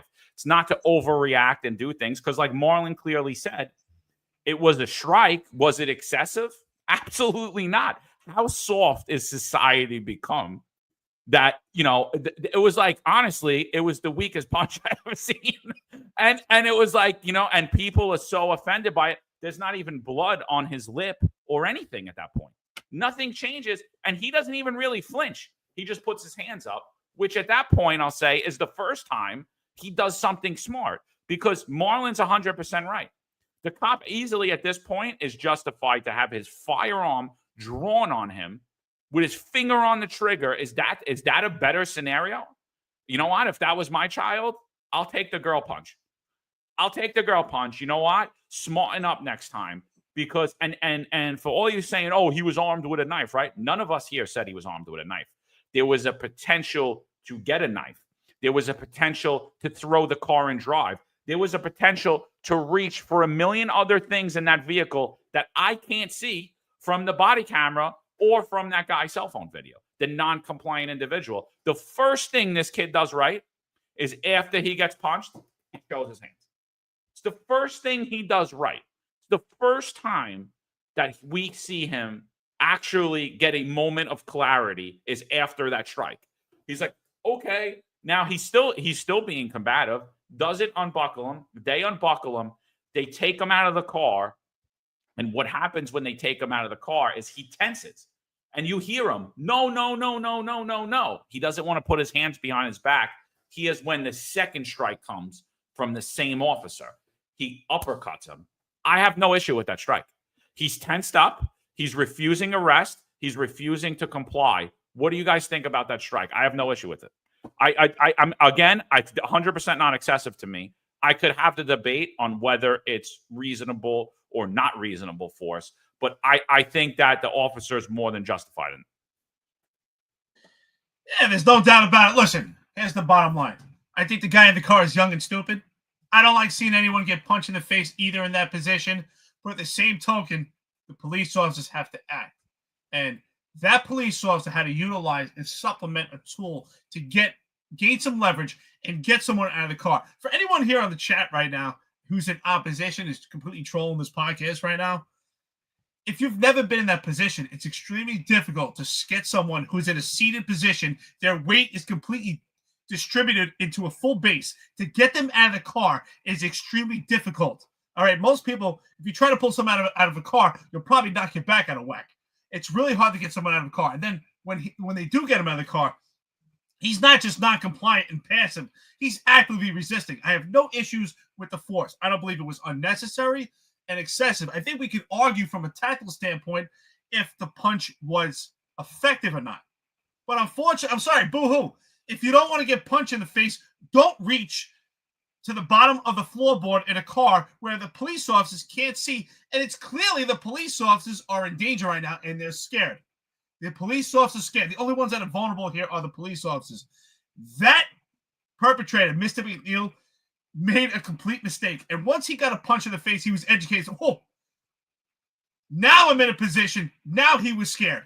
That was the first time that Mr. McNeil was scared in that moment, because he did get punched in the face.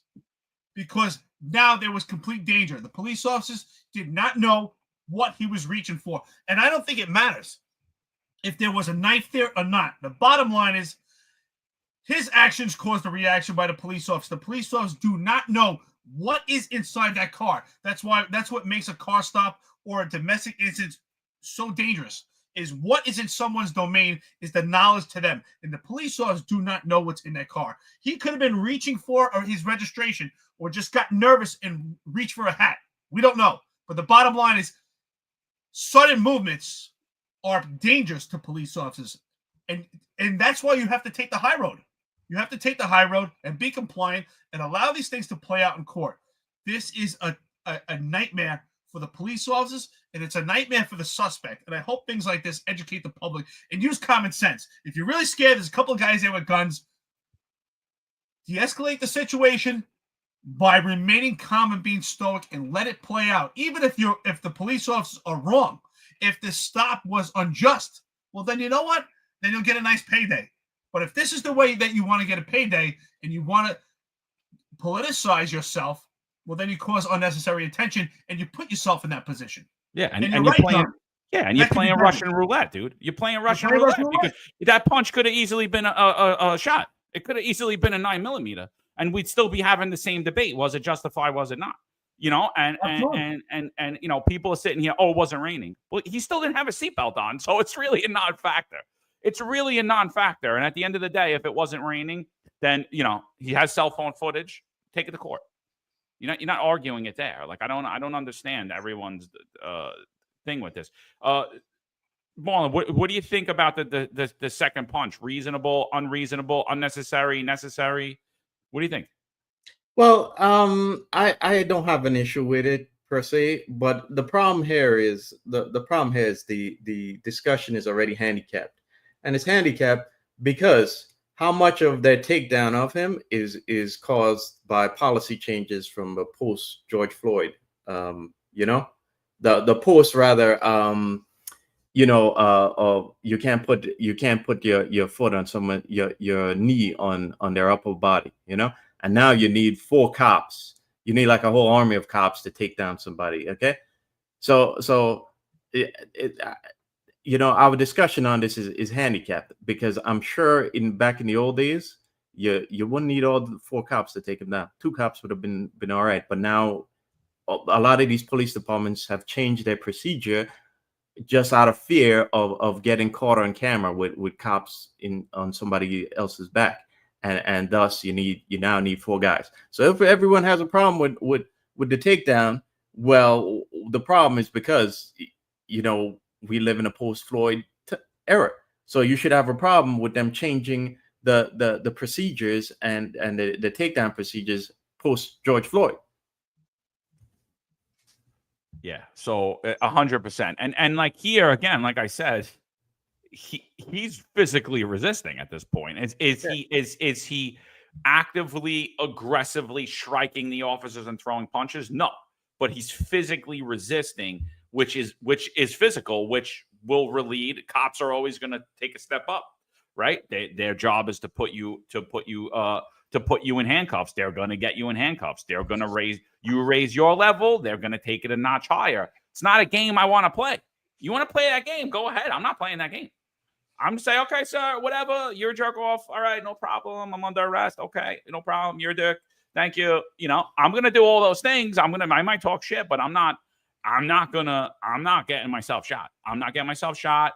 And if he's going to hit me, he's going to hit me out of the blue, out of nowhere. There's going to be no defense for it because I'm going to have been like this the entire time.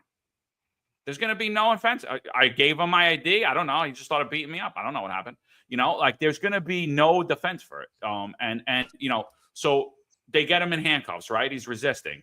This is the part I want to hone in on because now everyone talks about in the arrest report, the officer does say that not that he assaults him, but that he uses force on the individual because he believes that he was reaching for a knife, right? Again, I don't know what that officer saw or didn't say. People are convicting in the court of law saying he's lying. But I just want to play the end of this video because I think it's important because the first thing you hear, now they're going to have a little bit of chatter. One of the guys is going to point out the knife, say, oh, hey, look, there's a knife right there. And he's like, the cop really doesn't say much about it. He's like, yeah. Does that mean that he didn't know it was there? No. Does that mean that he wasn't aware of it? No. The cop's a little bit, you could tell at this point, in shock. He's looking at the blood on his hand that I believe is from the window, not from the individual. And then he calls an ambulance, right? Does that sound like someone that's really, doesn't call an ambulance for himself? Listen to what he says when he calls the ambulance. He calls an ambulance for the young man. This doesn't sound like someone that has no regard for this young man's life. What's wrong with you? What you mean? I was putting my hands behind my back. I was going to walk. Ain't no talking now, man. Ain't no talking. Fucking 2%, bro. I'm doing, bro. What's going on, man? You're under arrest. That's what's going on. No, bro. Yes, bro. Yes. No for reason, bro.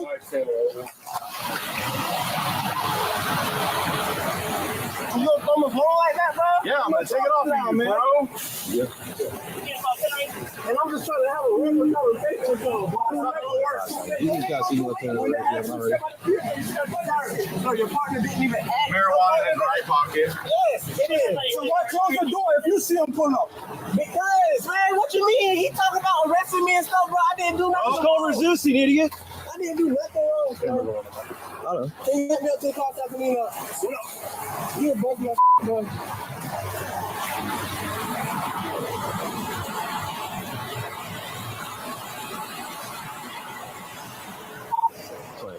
You start rescue. at 67. Approximately 30-year-old Bravo Mike. Lacerations on the lip. So calls for a cut on the lip. At the end of the day, kid got a cut on the lip. He got punched in the face twice. He resisted arrest, refused to comply with officers. And this is national headlines. And this shows that all cops are racist and the problem with police in America. But yet, as soon as the male's handcuffed, there's only one officer with him. They stand him up, search him, then stand him up, and they call for an ambulance to assess the cut on his lip. The ambulance comes and releases them back into, according to the police report, releases the young man back into the officer's custody to be processed. Is not removed to the hospital from the scene. I don't know what kind of soft society we live in. I don't know what kind of soft world we live in. But again, if this was my son, one, I'd be happy that he's alive for his dumb actions.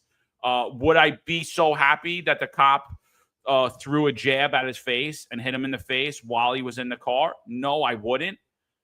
But I kind of understand it. And I'm just happy that my son's alive. You know, I just want to also piggyback, Marlon. I thought what you said was fantastic, by the way, brother. I think you're spot on. Where you said that this conversation is handicapped.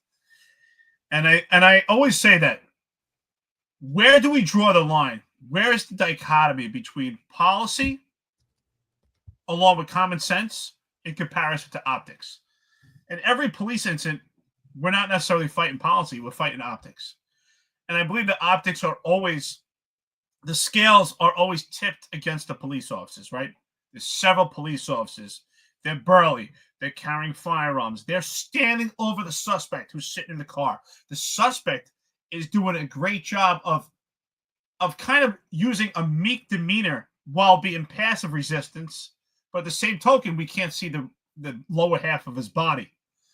And the police officers, what they see is what we can't see from a flat plane from watching body camera and cell phone footage. And I think people don't understand the complexities of policing. Again, Tetrahendon, who's kind of trolling us today, asked the question of how is he resisting? Well, that just shows you have no understanding of how police work is so complex. Because when someone's posturing their body and refusing to put their hands behind their back when they're under arrest, that resistance is extremely difficult. Just try it at home. Have someone put their arms close to their body and try to peel their arms apart without deploying any punches. See if you can peel their arms apart to put them behind their back. It becomes like a vice. It's extremely difficult. I can tell you right now, and I've done the experiment at numerous universities, particularly Monroe College. I did a couple of presentations showing people what it takes. I've done it at self-defense schools. And then someone like me, it would take 10 to 12 big police officers, if they didn't deploy any punches, to get my arms behind my back. It becomes a vice. It's extremely difficult. Just try it at home. And any active retired cops know exactly what I'm talking about. So yes, you are going to see punches or strikes deployed because that's how you soften your target. That's how you soften up the suspect to get their hands. Once your elbows come apart from your body, they become weak and you get them behind the back. When your elbows are close to your body, it becomes a vice and it's extremely strong. So again, it goes back to the Dunning-Kruger effect. People are giving their critique when they have no knowledge of policing. And it's extremely difficult unless you've been in that situation. Yeah, I mean, if tetrahedron, if you have a problem with that, right? If it was just one cop and he put his knee on the kid's upper body and held him down, you'd have a problem with that too. So which one is it? Should the cops just move on? You know, go back to patrol. Oh, you don't want to open up your door? Oh, okay, all right, that's it. Let me move on. You know, I'm sorry, but the Black community is not entitled to not having the same level of police enforcement that every other community has. If you're doing wrong, or you live in a high crime area. I'm sorry, okay. The problem is your excuses for this kid, okay? 1,000,001 excuses, okay? There needs to be some sort of responsibility in these neighborhoods, and to let these kids know that they have to comply and not escalate the situation, okay? Because that's just making things worse, okay? And you'll have a problem if cops don't respond in those neighborhoods too, okay? And what do we see what that's happening now? There's a certain degree of where police aren't enforcing crimes as much as they did back then prior to George Floyd, because cops are all afraid that if they stop this kid or if they get involved in a police situation, that's their job, or they're going to go to jail for it when it goes sideways. So, I mean, what are you asking here? What are you asking for now? You know? Well, I mean, listen, he does have a fair point here where he says in all 4 seconds, he had 3 people pulling his body, giving 5 different instructions. Then he gets uppercut in 4 seconds, yet he's resisting. That's my exact point, is why you don't want to be in that situation, right? And like Mike Alcazar said, I'm going to double down on what he said. People believe that cops have the best training in the world when you clearly see that there are different instructions being given to him, but he is physically going, no. He's still fighting. The punch is a compliance punch at that point. It's completely justified. It's completely justified with resist and arrest. We're trained to actually do it to gain compliance. Is it proper? Is it perfect? No, it's definitely not, because anytime these situations happen, bad things happen, right? The cops do not act perfectly in that situation. You're 100% right. A bunch of different people giving different instructions. They don't know. He doesn't know what the hell he's doing, right? But what is he doing? He's standing up. He might not even be able to do the right thing. That's not being done on purpose. That's not being done. The cops aren't doing that because, like, oh, I want to punch him in the face. Oh, I want him to. They're not doing it on purpose. They're doing it because the situation's fluid. Mistakes happen. That's exactly what I'm saying. You never want to put yourself in that situation. I don't want to be in that situation. You want to avoid that situation at all costs, especially when you're a young man. People are afraid of you. You're in shape. These guys are older. They're in their 40s, their 50s. They're out of shape. They're tired. You hear one of the cops, he's a big burly guy. He's just breathing heavy, just getting around. He didn't even walk. He's like, these are very fluid situations. It's a fair criticism. 100% you're right.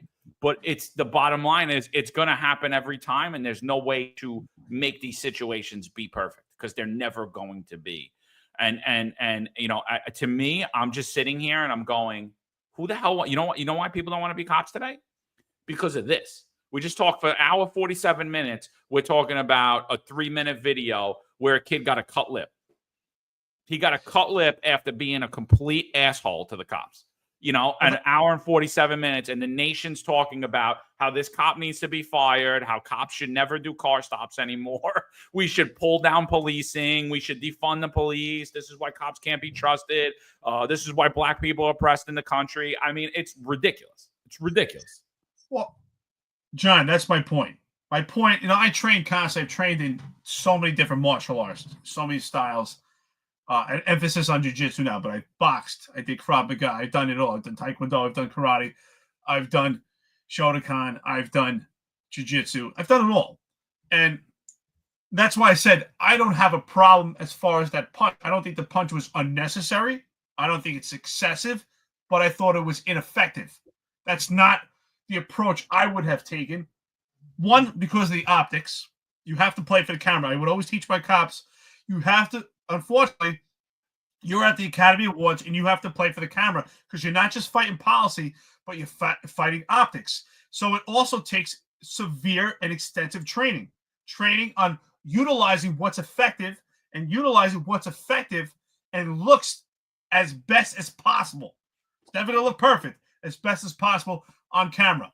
And what could cause the least amount of injury. But even just a strike, we don't know what someone's physical condition is, what their medical condition is. A strike could cause someone's death. I don't think that even that strike they utilized outside the car was effective. I don't think it's unnecessary. I don't think it's excessive. I just don't think it was effective. If those police officers had proper training, 2 police officers could have body locked the upper body, underhooked one of the arms, and the other 2 police officers could have taken him down by the legs while making sure he doesn't hit his face. That would have been more effective, but it takes extreme amount of training. And with diminished police departments throughout the entire country, police departments that don't have the funding, not willing to pay, these police officers are not going to get that extensive training. That takes a lot of time and effort. So unfortunately, the police officers are left with minimal training, and they're left to act on instinct. And the instinct is to get home safe and get him in cuffs as possible. And most people, their instinct is to deploy strikes.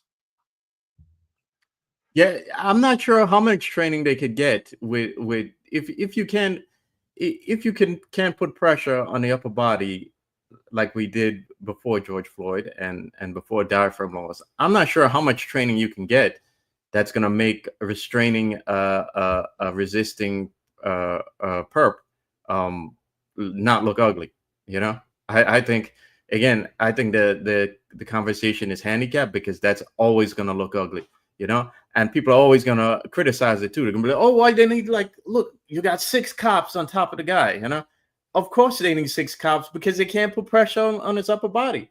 You know, it's gonna look ugly and it's gonna look messy because it's hard to do to put somebody on the ground with minimum force if you can't, like, affect force on the upper body like we used to. No, I totally agree with you. I agree with you. We've talked about that over and over again. We were talking about the Gracie, the rap system. Like, oh, that's great. When the guy's on the floor, how do you get him there?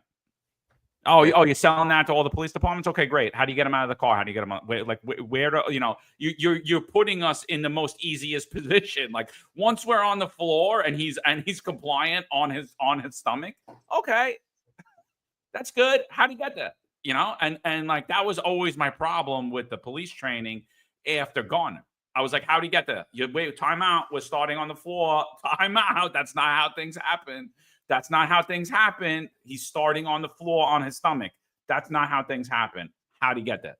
How'd you get him there? And the trainers would just sit there. I don't know, but they said I'm going to get my shield if I do this. You know? And you're absolutely right, John, because I trained boxing for many years and jiu-jitsu for many years, and I found also with that, some people are missing that missing link, and that's wrestling. You have to have the ability. It's great if you can stand up and strike with someone. It's great if you could grapple them on the floor, but there's that missing link of how do you get them down. And same thing for police officers.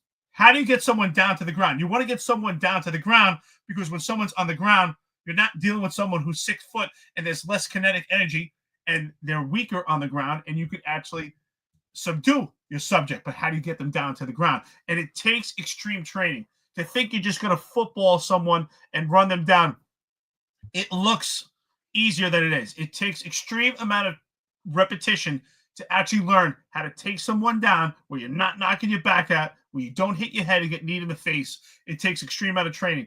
And unfortunately, police departments don't have the funding and they don't have the time to provide this training. So unless a police officer takes that time in their own, they're not going to get that training. And again, not only do you need that training, but you need that training to work as a team. Do these police officers work together? Do they normally work the same tour? That's another thing. We need cohesiveness. So there's so many different factors. And ultimately, it comes down to what we've all been saying in the beginning. Compliance is the key to safety. Just comply, because you're putting your hands in potentially trained men or trained women or untrained. And that's a risk that you take. Yeah. And think how much of a... No, go on, Marlon. What was that? No, I was just going to say, think of how much of a logistics nightmare it is to get all the cops from the same squad to go train on how to basically do a 4 or 5 man takedown of a logistics nightmare. And it's still not going to be perfect. You could train all you want. These situations are fluid. You're not going to get it. It's raining out. You're in this situation. The guy's refusing to get. You just never get in there. You only have this much sidewalk space. You're with this guy who's twice the size of you. Like, it's logistically, it's never going to be perfect. Should there be better training in law enforcement? Absolutely. Is there going to be? Maybe at some point. Is it still going to make it look better? No, it's not. It's not going to look great. So I had a lot of videos, but we're about on 2 hours. We're about going. But I definitely want to hit on the crazy stuff that happened last night. Sal Greco is going to join us in a few minutes. But I think just to summarize this, I think TK Waters. We've done a couple of incidents in Jacksonville, and I gotta admit, I'm very impressed with the guy. Do I think his press conference was perfect? I don't. I seen some flaws in it, especially he wasn't ready for the question with the knife. Do I totally blame him for that? No, I blame the people that are around him for that. They should have been expecting that. It did look a little amateurish that he wasn't aware of what the cop wrote on the arrest report. Not going to lie. Other than that, he's talking straight facts. I think he was fair to the cop. I think he was fair to the community. I think he's looking at it from an overall view. If I'm him, and I want to know your thoughts too. If I'm him, I'm 100% stripping the cop of his badge and his gun, not because I believe he did anything criminally, but I believe that for his own safety and his own mental sanity at this point, I think he needs a little bit of time off of work. So I'm stripping him. The fact that force was used when you're a police officer, unfortunately, the reality is this. You're going to be under investigation. You're going to be under investigation not only by the Attorney General's office, you're going to be under investigation by your own police department's Internal Affairs Bureau. You're also going to be under investigation by the district attorney, right? It's common procedure that when force is deployed, the Jacksonville, or I don't want to say the Jacksonville Sheriff, your department is going to refer criminal charges for the assault to a district attorney's office. They're also going to investigate you for unreasonable and unnecessary force. I'm looking at the video and I'm looking at the totality of the circumstances and I'm taking it all into account. And I'm saying in my head, if I'm the sheriff, I believe that the officer acted properly.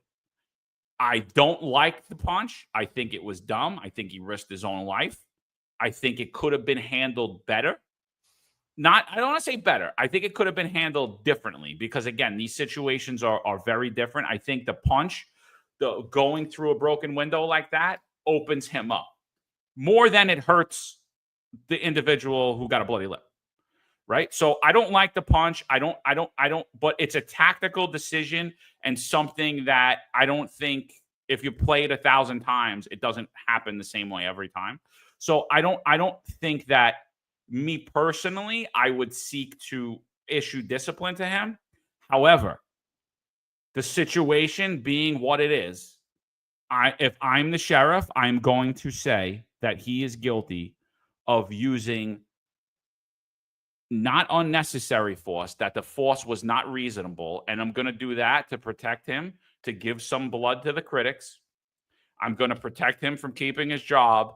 And I don't know where the criminal court lies because now it's a topic that's in the national media. And we see how attorney generals change on a dime with the media narrative. And we see how district attorneys change on a dime with a media narrative. There's nothing that the sheriff could do there. But I think that what he did is he stood up. He said, force is ugly. Force is not used. He didn't like everything he's seen in the video. You're never going to like everything you see in the video. It's never going to happen. Do I think the cop should lose his job? Absolutely not. I think he should be issued discipline. I think that he should be found guilty of unreasonable force, not unnecessary force. Unreasonable force. He should take a hit. There should be a penalty to pay. And I'm honestly, if I'm the sheriff, and I would never say this out loud, but if I'm the sheriff, I'm going to say all those things, that he's guilty of all these things. And I'm never going to tell the real reason is because I'm just giving blood to all the people that want this cop's head. I do not think he should be fired. I do not think he should be arrested. I do not think he should go to jail.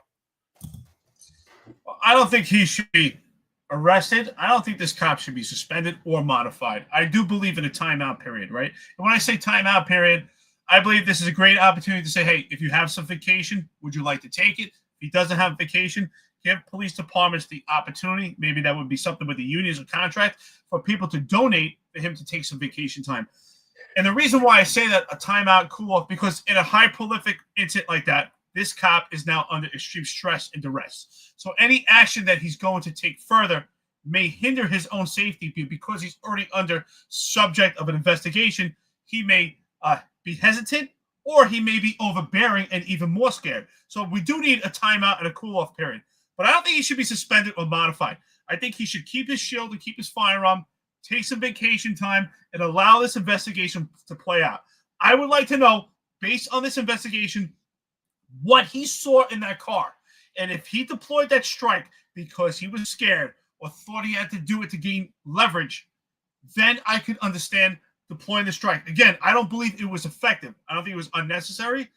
I don't think it was excessive. I thought it was ineffective. Now, I don't know if that's necessarily discipline, but it definitely calls for retraining. And I think that is something, I don't know about giving blood, but I think that's something that could call for saying, hey, we identified this scene and analyzed that we need to train our officers better. I do believe it's a retraining issue, and this could be for the entire police department. I think that strike, it doesn't appear to be malicious to me, but I find it to be extremely ineffective.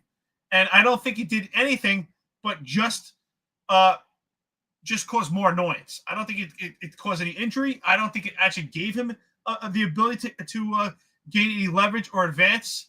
Frankly, I just think it was stupid. But to me, that appears to be a lack of training. I don't see any malicious intent behind it. I think there is a lack of training on how to communicate. And that's something that's so good by the NYPD because it's something we do on a constant basis because it's so metropolis and the volume in this. I do believe that there are key words he could have utilized in different tone.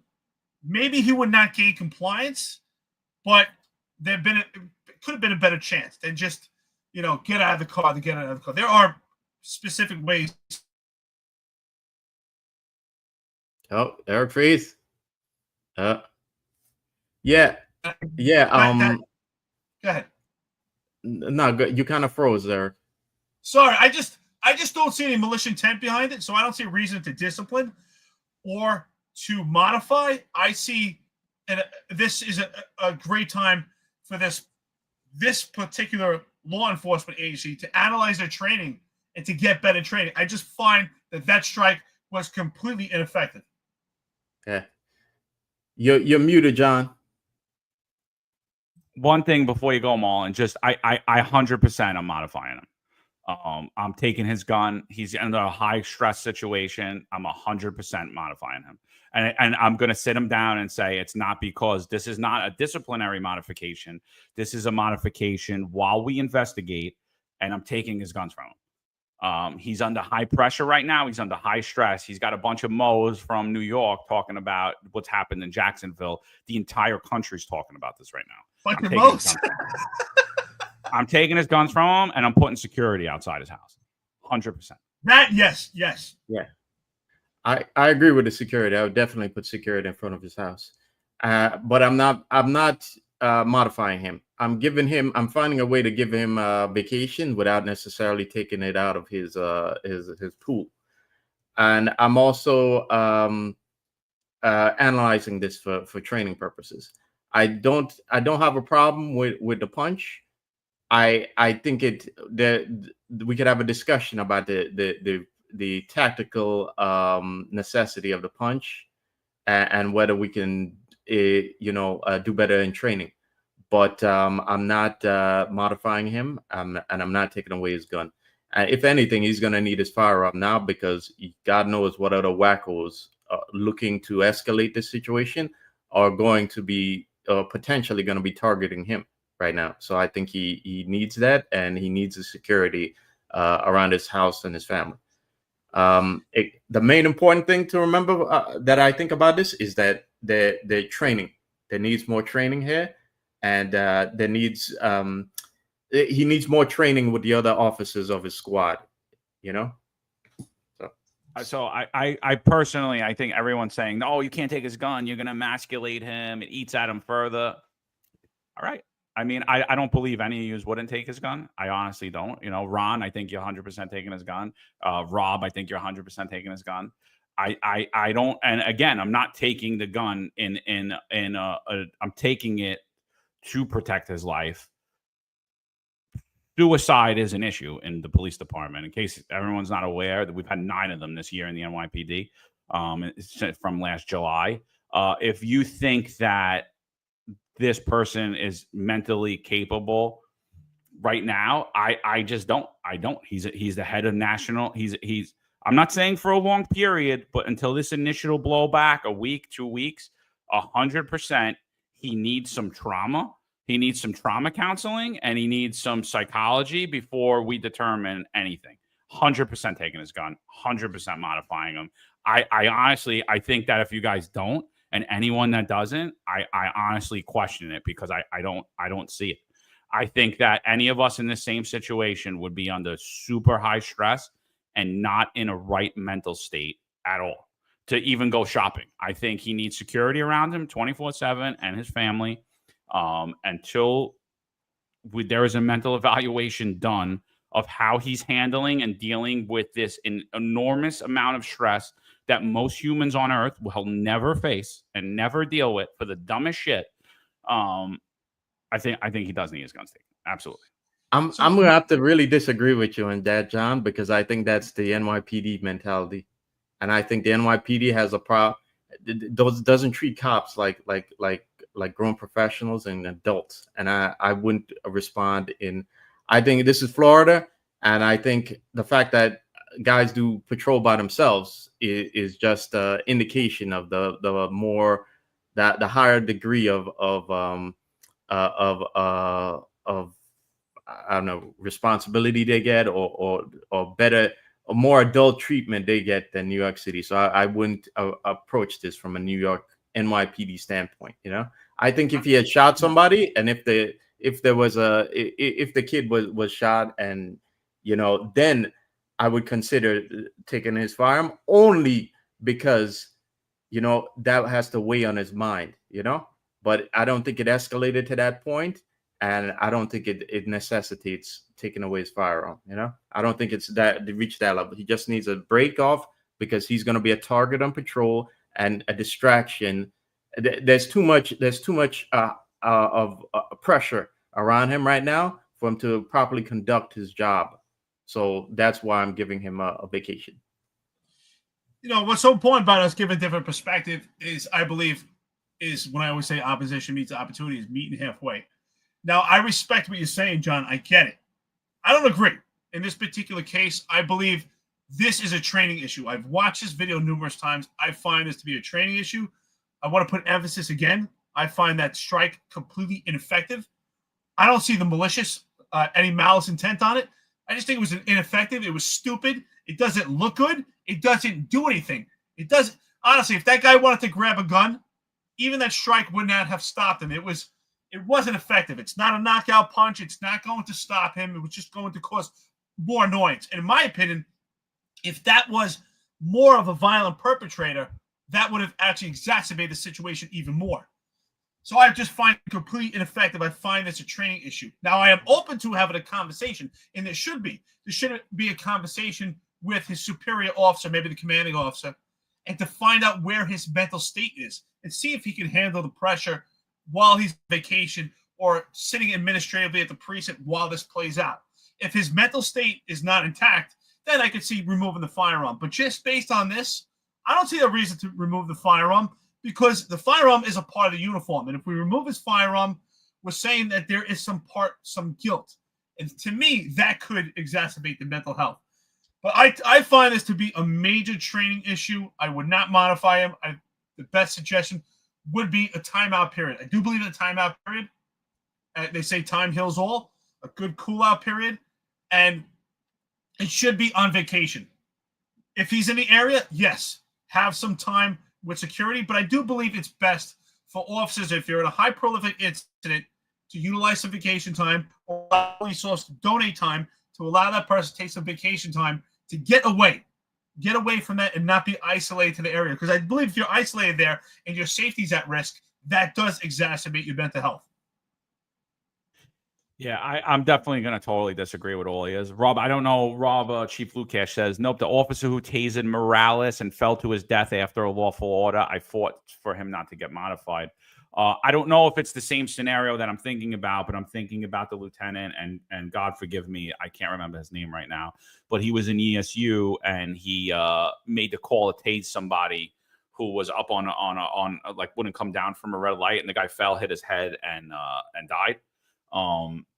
That officer, that lieutenant, was modified, and he still went to the precinct clipped someone's locker and took his own life and got a gun and firearm. Unfortunately, I think that this individual's at the highest risk of suicide that he's ever going to be in his entire career.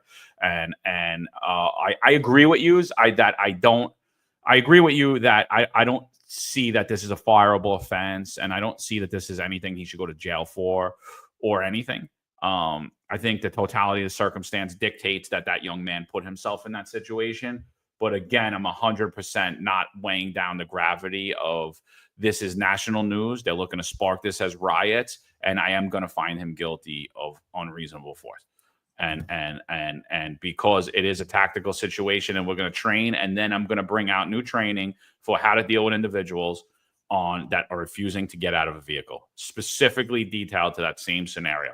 I'm not going to say that you can never punch through the car window.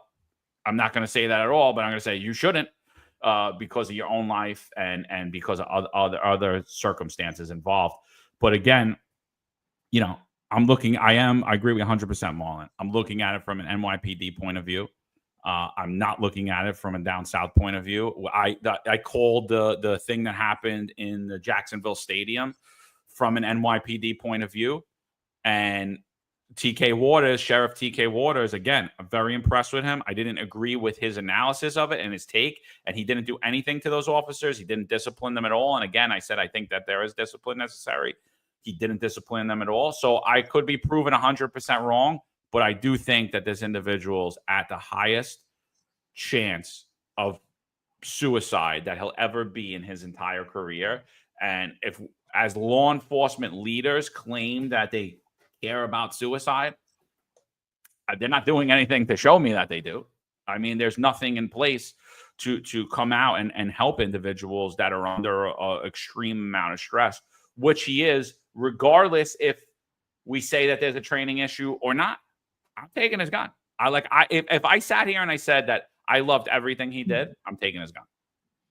No, listen, you're never going to love everything that a police officer does, especially when we have the opportunity to watch from a controlled environment. We're watching this on screen right now because I'm sure if you watch some of my videos or if I watch your videos or Marlon, I'm sure we could find mistakes. And there's always going to be mistakes. I used to watch my own videos just to analyze myself and my team and say, what could we do better? And I would always, oh man, look what I did. I could have got myself killed, or I could have done this better. Absolutely. That's how you get better. You have to analyze those situations. But I believe this is a training issue, and we don't know what their procedure is, which is why I'm saying, is there a mental health aspect to their protocol? Do they then do some type of evaluation or interview to see where his mental state is? I think that removing his firearm is a rush to judgment, and I think it is the New York City mentality. And I believe that also shows the public that you say give them some blood, like, hey, you know what? We're going to find something he did wrong just to appease the mob. And that's where the optics come in. And that's why I think, does it matter if it's Florida or New York? Right is right and wrong is wrong. And I think that policing is not a one size fits all, but common sense is. Yeah, I think policing in New York is too obsessed with optics, I look back now at I remember one time I stopped a kid on a rooftop. It was just me and him on the roof, and behind me was like a 300-foot drop, right? And he was hiding behind a chimney, and I told him, get out, come out where I can see you. Let me see your hands. Let me see your hands.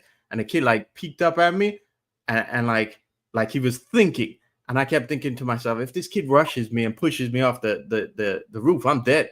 So I told him, you better get off there, and otherwise I'm gonna blow your brains out right here on this rooftop. Okay. And I think now if they saw me on camera doing that, they'd be like, oh my God, he said that, But think of it for a second. Look at the situation I'm in and the threat of overwhelming force, It works to de-escalate the situation, because after I told him that, the kid got down on the ground. He put his hands flat on the ground, and I came behind him, put my knee on his back, and I cuffed him. And the thing is that later on he asked me, "Were you really going to shoot me?" I just smiled at him. But the thing is, it worked. It worked. We both got on with the rest of our day, and it was over. And that's what you need to consider. Sometimes force or the threat of overwhelming force, it works as a de-escalation tactic, you know. So we don't. Yes, the officer needs to be given time to explain all his actions in the stop, but I don't think we should rush to judgment, and I don't think he was necessarily in the wrong for punching him. We can say that it may have been a weak punch and it didn't do anything, but I can't say that he was in the wrong for doing it. I will say this before we get into the next topic and segue in. Sal, thanks for showing up, brother. We appreciate it on our Friday roundtable. I just think, unfortunately, the lack of training is what exacerbates fear. We should all have fear. Even with training, you're always going to have some fear, and that fear or paranoia is a healthy fear to keep you safe. But I do believe the more training that you have, that does bring the anxiety levels down. It allows you to be more patient, more fluid, and have better eyesight, right? John was saying, we're not sure what he saw or what he did was accurate, because maybe his observations were inaccurate because his fear was so heightened that it inhibited his ability to see things properly. And that's why I believe the more training that you have, it brings your anxiety levels down and you're able to see clearly, which is why this idea people believe, most men believe they can fight and they really can't. And they believe, I get red and I get angry, right? That's actually the complete opposite. A trained fighter or someone who's trained in self-defense, being calm and having low levels of anxiety is far more effective because you see things clearly. If you're excited and you're mad and you're red and you're emotional, you won't see things clearly. So I really think that we have to put the emphasis on training and not discipline. Welcome, Sal. Sorry, I didn't see that you were in the studio. Real quick, you want to just give us an analysis? Did you watch the body cam video on Jack? I didn't see the body cam video. I've watched the regular video, which everybody saw, and it doesn't look good when you see the regular video. I'd have to see the whole thing from beginning to end. But from the people I know here in Florida and the cops I know, they said that once the sheriff came out and said what he said, he goes, he's going to be fine. I don't know what fine means over here in Florida, but I guess I said didn't look good. He goes, but you have to see the whole body camera footage. So I don't think anything internally is going to be going on too serious for the cop from what these cops down here, told me. But I will say this, for the last 24 hours, it's been a little somber mood. My hero, my idol passed away tragically yesterday. That's Hulk Hogan. And on top of it, I had a show yesterday with Owen Schroyer that doesn't have a lot of views on YouTube for whatever reason, but we actually discussed a lot of these things. YouTube hates Owen, bro. I could have told you that thing wasn't going to go anywhere. YouTube hates Owen Schroyer for whatever reason, but we spoke about the Epstein files, everything MAGA, Trump related. We barely touched up other than Eric Adams being corrupt, as we all know, right?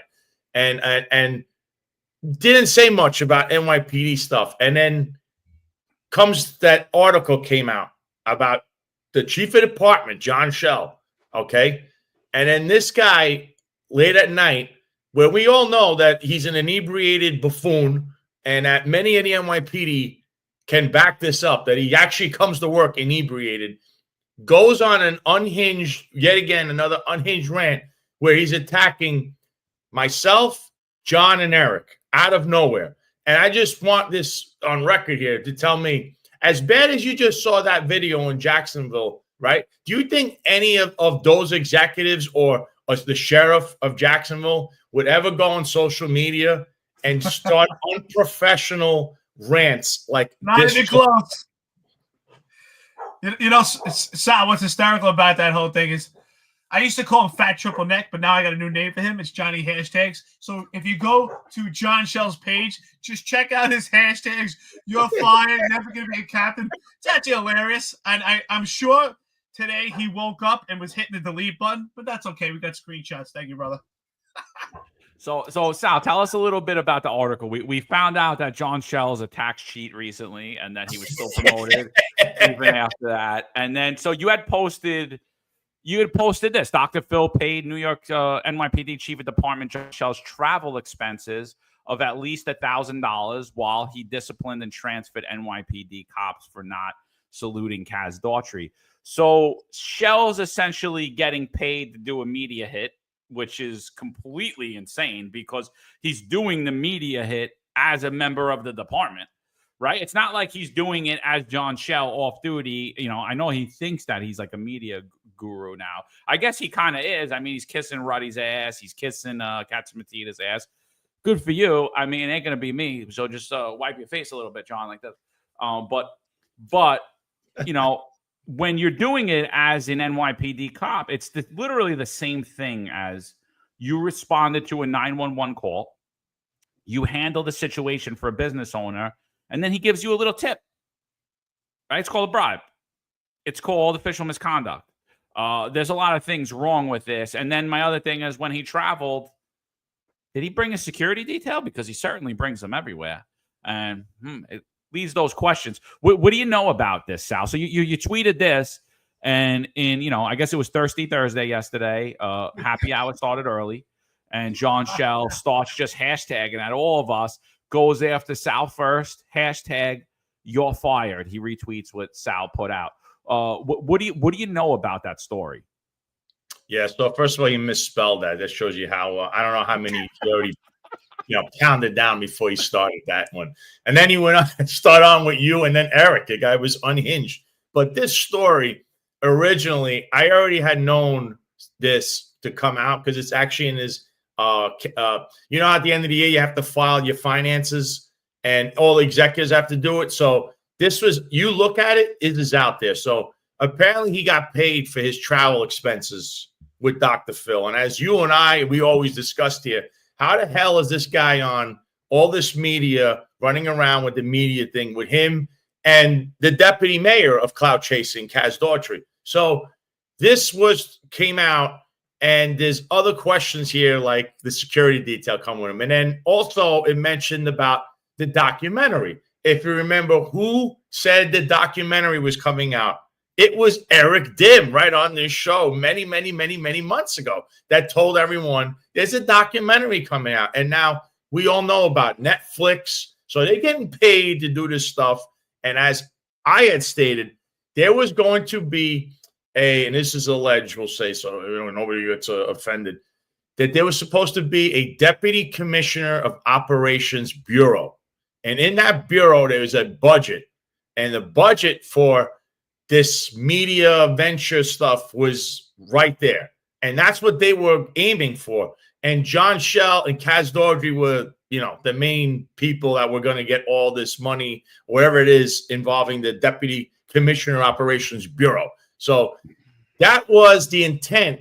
And you're starting to see now, and this is what happens when you're at the end of a regime. Hate to tell you, John, I don't know if he's going to have a job by December 31st. So you're going to start to see more things trickle coming out of the administration because you're in the last few months now. I mean, the ride's over.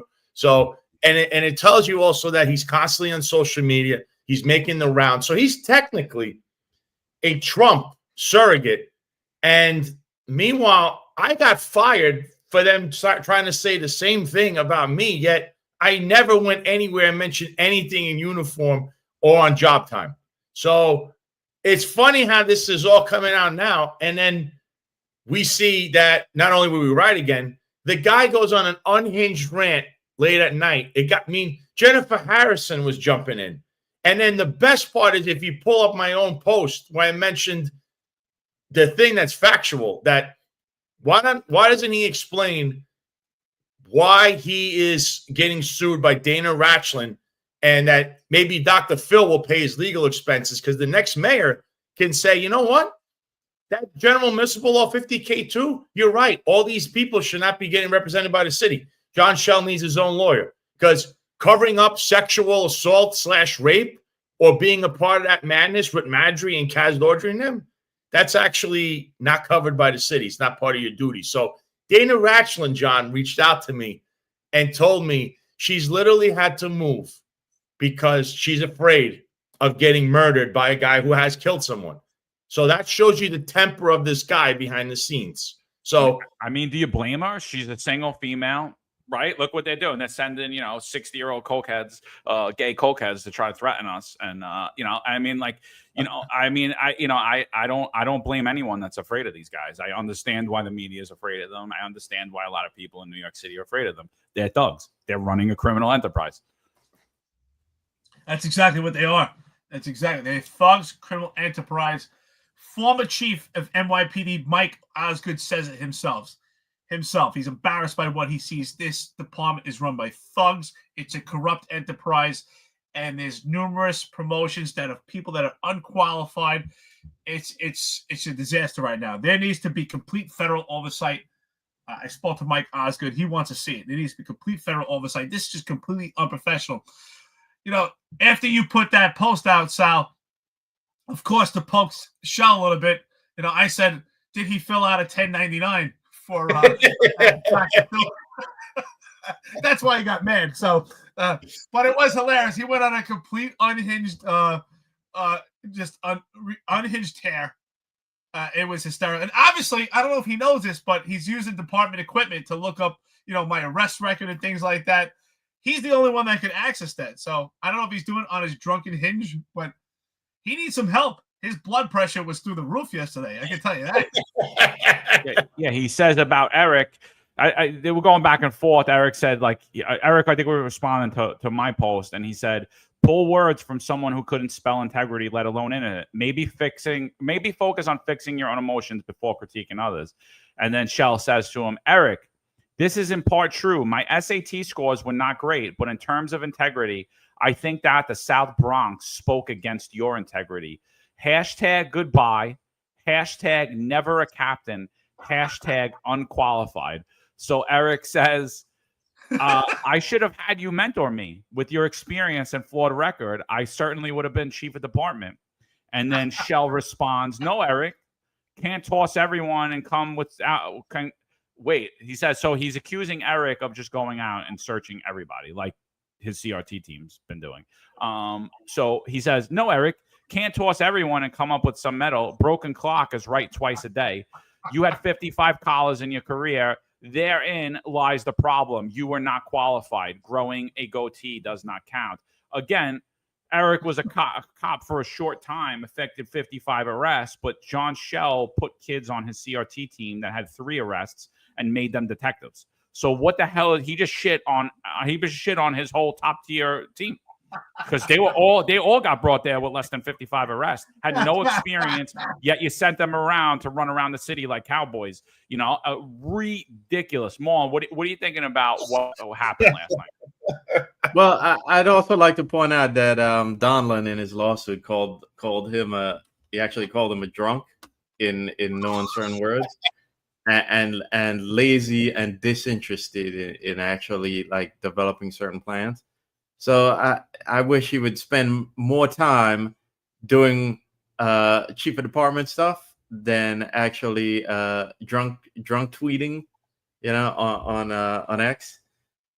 This it's very unbecoming of that office, But this is like in a large list of unprecedented things that have been happening with this administration. So it's pretty funny, right? Because I had 55 arrests. I got promoted with 5 years on the job to date, and half that time I was busy with the Marine Corps. I was still in the Marine Corps Reserves, and half the time I was gone.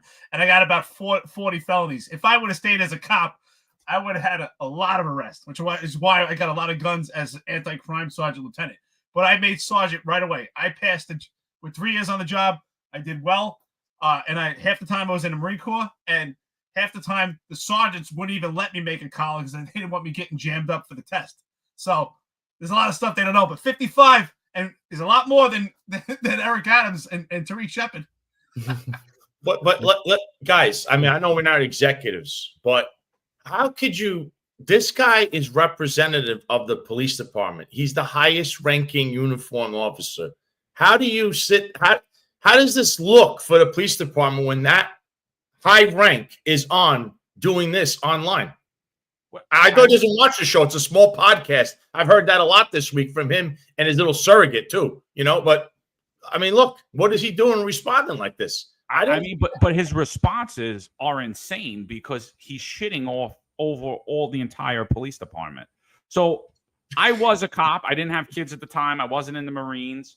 So I was at work more than Eric was. So I affected 145 arrests. I'm not 100% sure, but I know that it was more than John Shell has affected. And 98% of my calls were all pickup. They're not stemmed from a radio run. I affected more arrests than John Shell and Eric Adams. But like him shitting on all of our careers, what is he saying about Eric Adams as a cop? Yeah. Obviously, he's saying that Eric Adams was, I mean, he's the lowest of the low then, because we've all done so much more work. You know, Sal's had hundreds, Marlon's had hundreds. Me and Eric weren't cops that long, but even though we weren't cops that long, we still had more arrests than Shell and Adams combined. So I had retweeted Sal's post, and I said, it appears you have to be an absolute train wreck personally, financially, and have zero integrity to attain the highest uniform rank in the NYPD, chief of department under Eric Adams. It's a true statement, in my opinion. It's a true statement. And so he says this, and I'm like, I couldn't believe it. I was like, wow, I can't believe. And you could be critical of my career and say I worked in soft commands. It's fine. He says, Johnny boy, why so personal? I understand you are bitter, but you chose your path. So, you know, again, giving someone an ultimatum is not a choice, John. But that's your opinion. You're entitled to it. I understand you're triple boosted, like triple neck. So I get it. I agree. Everyone's entitled to an opinion. I have an opinion, and I'm totally open to your criticism of me. However, your criticism of me and my career is not a criticism of me. It's a criticism of your department. Don't let your emotion get in the way of facts. Keep it together. If you stayed on experience-wise, 123, 66, IAB, BMS, the best. He missed FMD in there, but he does retweet this and say something about me being in the 120. That, let's not forget you did impact in the 120. Here's the problem with this, right? What is he saying about the cops that work in BMS, that work in IAB, that work in the 66, that work in the 123, that worked in the 120, or work in the 120, or any of those surrounding commands? He's saying you guys are all shit. That's what he's saying, because he has nothing to attack me on personally other than list of my command codes, which I appreciate you letting the world know that you are a big fan of the podcast and me and Eric, that you had to go look up everything that we've done and know exact amount of arrests that Eric has had. So we appreciate it, John. But like, that's exactly what he's saying. This is stuff unbecoming of the chief of department. He's shitting on his entire job. Yeah. Everybody's below him unless you worked in Brooklyn North and took some off your face by Marjorie and Kaz and Adams. Everybody else is shit. He's the best. Yeah. He failed to mention that almost every one of my arrests was a felony, and they were all pickups. Burglaries, robberies. Well, who cares? We don't have to justify ourselves to this loser.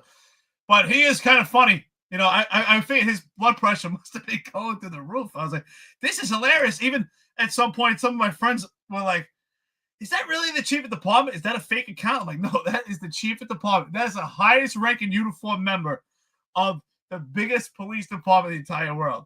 You know, so it's hilarious. And then I don't know if you saw that, guys. The city, that stupid city desk thing had its own thing.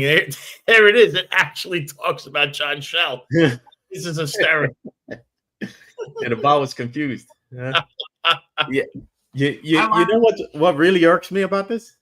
No, go Eric. No, I just want to say I like that bot. You know what really irks me about this? I mean, is that the best you can do, John? You know, because all of us were active cops under different circumstances. Shell would have loved us in one of his units. Okay, all of us were active cops. You know, Marlon, hold on, Marlon. Full disclosure, he was my captain. Some of these arrests that on my wall, he was there for. He knows because I was in the same car with him, which is why he shouldn't talk. He shouldn't talk at all. He can't say I wasn't active. And by the way, he was trying to recruit me after he left and left me to die in the 6-0 as they changed my tour because he left and all this other nonsense that went on there. He was in the 75th precinct, and they sent a little guy over, a little birdie to my ear, says, hey, Sal, if you want, you come to Brooklyn North. John's ready. He'll be taking care of you, So, and who's over there in Brooklyn North? His buddy Madry. So they wanted to, indoctrinate me into the Crumbs crew. So that, he shouldn't be talking. Yeah. You'd have been in his khaki pants now, team. This is why, like, it really irks me about all that's happened to us, because and why he would do this, because don't be upset at us for pointing out how downhill the job has gone. We didn't do anything. I mean, it's your own behavior that causes criticism, and you keep doing it again and again. Even after all these criticisms, you accept money from Dr. Phil, and you don't think we're gonna talk about that. I mean, it's like it's like they're completely. There's no self-awareness here, and it just boggles my mind that this continues to go on and on and on. Like it's our fault for criticizing you for doing all this nonsense, for staining the department. Marlon, that's why the department wants us shut down and quiet, because they don't like this. Nobody pushes back but us, essentially, because all the other media outlets are throwing softballs and lobbing. Hey, John Shell, we're not going to discuss that you're in 5 recently named lawsuits in 1 week by 5 separate executives that you work with, one being your boss, the police commissioner. We're not even going to talk about that. We're just going to say how great you are and how you have the city under control, which you don't. Sanctuary City, now you're getting sued by the federal government because your inept boss didn't bring a referendum up to try to get that on the ballot 2 years consecutively, 2 different times. He didn't do it. He's the mayor. He could have done it. So he loves illegals himself. And John himself, he's too busy. He's a self-impressed guy. He's all over the media. And if he's not, he had his bootlicker doing the dirty work for him. Yeah, and just look at what this bot. So this is a paid bot. This is an AI bot that anything any of us posts, it comments on, right? So I had retweeted what Sal wrote, and this is what it responds when I commented, when I said, I guess you got to be a skell to be the chief of department, but I didn't even name the name, right? Like, and this just comes up: City Desk, New York City, Shell's record ? A walking ethics violation. Fake identities, tax scams, DOI probes. Adams keeps him as top cop ? This is, by the way, this is paid for, I believe, by Adams. We're not 100% sure, but I believe it is by his campaign. So speaks volumes about the rot festering under his watch. But let's be clear. Adams NYPD did pull 20,000 illegal guns off the street. Crime dropped. And then it goes on. Mondani, he'd replace cops with social workers and let shooters walk. Shell's corruption is a symptom. Mondani's ideology is the disease. So this is what AI. So the guy's shocked about that we're talking about what's happening in the news. But this is what AI is saying about you, John. Like, are we wrong? And again, Sal retweeted and spoke on the news. I retweeted and gave a factual statement. You retweeted and gave us where we worked and what we did. And we're like, okay, what's your point? we weren't taking money under the table while we were on the job. What's your point? I love it that, and you know what? They solidified. So if any attorneys are watching this, thank you, John Shell. Really solidified and validated my point. They say never a captain. You're right. I was never a captain. If I would have cheated on my taxes or maybe had a questionable shooting or lied about my integrity or gave misleading statements, I'd be a captain. Maybe if I went out and made 40 bullshit arrests. Yeah, I got 55 or 56. I think it was like 57. But they were good arrests. I made robberies, burglaries for the time I was there. And I passed with 3 years on the job. I passed the sergeant's test. I never made no bullshit arrest. I didn't make any low-level arrest. So why don't they look into that? But it doesn't matter. Who cares anyway? I can't less what he says. But the point is, he's saying never a captain. You are fired. You're right. If I was in John Shell's circle or Caban circle, I would have been elevated and promoted. I couldn't get promoted because of civilian complaints. But I never cheated on my taxes, and I never sacrificed my integrity. But you know what? You didn't run all you would have had to do is run a straw donut party for Eric Adams. You would have been fine. You'd be a chief right now. In the Bronx at Con Sofrito, where That's what John Shell's talking about the South Bronx. Hey, John, you're associating with a criminal, Jimmy Rodriguez. You pictured the, what about that? I mean, you could go on and on with that guy. He says, oh, you know why you didn't get promoted, Eric? You weren't doing car pursuits that led to fatalities. Doesn't matter. The taxpayer will pay for it. No problem. Don't worry about it. Careers destroyed. People dead. Don't worry about it. But you know what? Honestly, I want to thank John Shell for taking his time out, for spending so much time interacting with us and his drunken stupors. I hope AI could devise a 13-step plan on how to stop drinking and maybe and help his blood pressure. That would be a great idea. I think, also I want to thank John Shell and all the Juju being such good fans. John Shell, they take their time out. They have a team. They have a team of people that watch the podcast all day. That I appreciate. It's great content. Yeah, you know what? It's your fault, Eric. You should have been in your office banging subordinates, okay? On job top and giving them promotions like his mentor. Or you should have been spending all your time at the Salty Dog. I should have paid for a promotion. If I would have known, I asked the union, how could I not get promoted to captain with substantiated complaints by CCRB and the police commissioner hasn't had a final say? If I would have known allegedly $15,000, I could have got promoted. I don't know if I would have paid $15,000, but wait a minute, Eric, you didn't pull a guy out of the car and punched him with your gun and kicked him in the head when he was handcuffed? Nah, that wasn't you, right? That wasn't you, Lieutenant. Not my style. But Shell is definitely he's definitely a fan of my pull-up video, so I'm gonna do more. He said when you're losing an argument, this works. All kidding aside, send more pull-up videos. Love those, like steroids in the basement type of thing. You look great though. My compliment. Be well. I don't know if this was an invitation to a freak off, but I'm not into it. I'm not into those types of things. Sorry, like I never was. But yeah. What's funny, John? Pull-up videos for you, Shell. Didn't his boss just do videos about doing pull-ups? Didn't I just watch Eric Adams do that? And people saying Eric Adams does anything but his job. He's doing everything but that during the day. That's what he's doing pull-ups. And that's from a street sign. Like next, I'm gonna be in New York in August. When I'm there, I'm gonna do some pull-ups. I'm gonna do some pull-ups for peace with Eric Adams. I'm gonna stay. But listen, I one thing I'll say, Eric Adams, he's in his 60s now. But I'll definitely beat him when I'm in my 60s. I'm gonna be able to do more than a half of one. I will say this though. I gotta say this.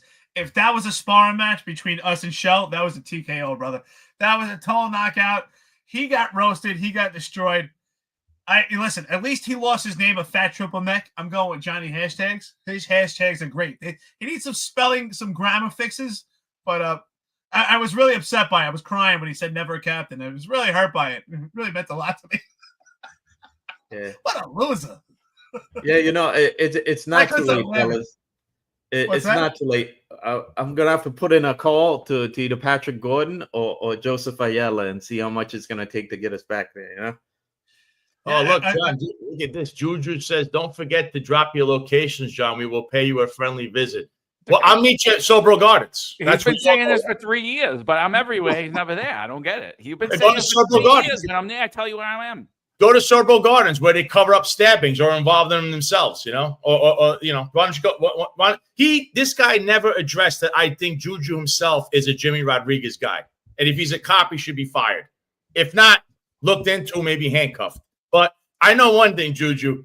On December 31st, that night, when you have a new mayor incoming on midnight, that's when I could see a vision of you taking a long walk off a short pier. I'm sorry if that does happen, but I don't know what you're going to do with yourself. Yeah, I don't know. But a lot of people in the comments, like Juju, and then a lot of people on Twitter were like, oh, you guys got cooked by Shell. I'm like, what the hell are you reading? You were happy hour with him? Like, who the hell are you? You a driver? Like, what the hell are you reading? This guy's out of his mind. Like, totally unbecoming. I think, again, I think if Tish was in charge of the police department, she would have removed them immediately upon this another action after the DOI reports came out. And something that Eric asked prior to us getting on, he was like, do you think that's his personal account, or could you say that he's also using it for business? And, I think it really blurs the line, and I think it could be looked at as a public account as well. Like it might not necessarily be just his personal account, because if he weighs in on anything that has to do with policing, now it is a public account, and then it should be deemed to follow the social media policies, even though the NYPD cops are still subject to following those social media policies. But apparently John Shell isn't. And the fact that he went and looked up Eric's arrests and he looked up every location what are you doing that for? Like you got that. He couldn't hold it anymore. He couldn't hold it. So I think that he did violate again, even after the DOI report came out, he again violated the NYPD social media policy. And I think that if, in fact, Jessica Tisch had autonomy, John Shell would be removed. But the fact that he's not being removed just again shows that she's not in charge of the New York City Police Department. The corrupt Eric Adams is. No way. I gotta admit, it was hilarious. Like, people are asking, like, that's really the chief of the department, like the highest ranking uniform member going at it. Like, it's just in a total stupor. It was insane. It's hilarious. The largest police department in the entire world. But I think it's kind of funny because I asked him if his accountant is Houdini. That really struck a chord with him. I asked him if his accountant is Houdini doing his taxes. He said he did his taxes right this year. Marlon was the only one he didn't attack. Yeah, they never mention me, bro. They it's too much of a brings up too much problems for Eric Adams, Well, I mean, but to be fair, Shaw's a deep-rooted fear of black men, so that's what it is, So he's not going to say anything. So that's what. Obviously, we've seen by his actions throughout his tenure. John, do you think he watches your shirtless videos like over and over? I guess it's weird. It was weird, But he said like, oh, that I'm bitter, and I'm like, I'm totally not bitter. I don't hate Eric. Like people like, you hate Eric Adams, you hate that. I'm like, I don't hate anybody. I honestly don't. This is what I do now. This is what we do now. We call out the nonsense that we see. I enjoy podcasting. You guys enjoy podcasting. We do, we weigh in on things on social media, giving my honest opinion. If you're offended by it, it sucks. Don't cheat on your taxes. Don't murder people. Don't do crazy things online, and don't say stupid shit online, and don't take money. Then don't take money under the table when you're not supposed to. And we won't have nothing to talk about. I mean, Marlon said it. How many times has Marlon been saying it since he started coming on the show? He's been saying it over and over again. If you guys didn't do the things that you do, we wouldn't have anything to talk about. Your name wouldn't be in our mouths, So it's like, but it's just the whole thing's a joke, dude. The whole thing's a joke. Let's be real here, brother. If that was a cop, that's why I always say there's a 3-tiered system. If that was a cop, a general population cop, you're 100% right. You'd be done. You'd be fired. You'd be terminated. That disciplinary matrix would be thrown at you so fast you wouldn't even know what's coming. But it shows there's a 3-tiered system. John Shell could walk on water. Policies don't apply to him. But if you're a cop, and if that was your personal account, yeah, you got problems. Yeah.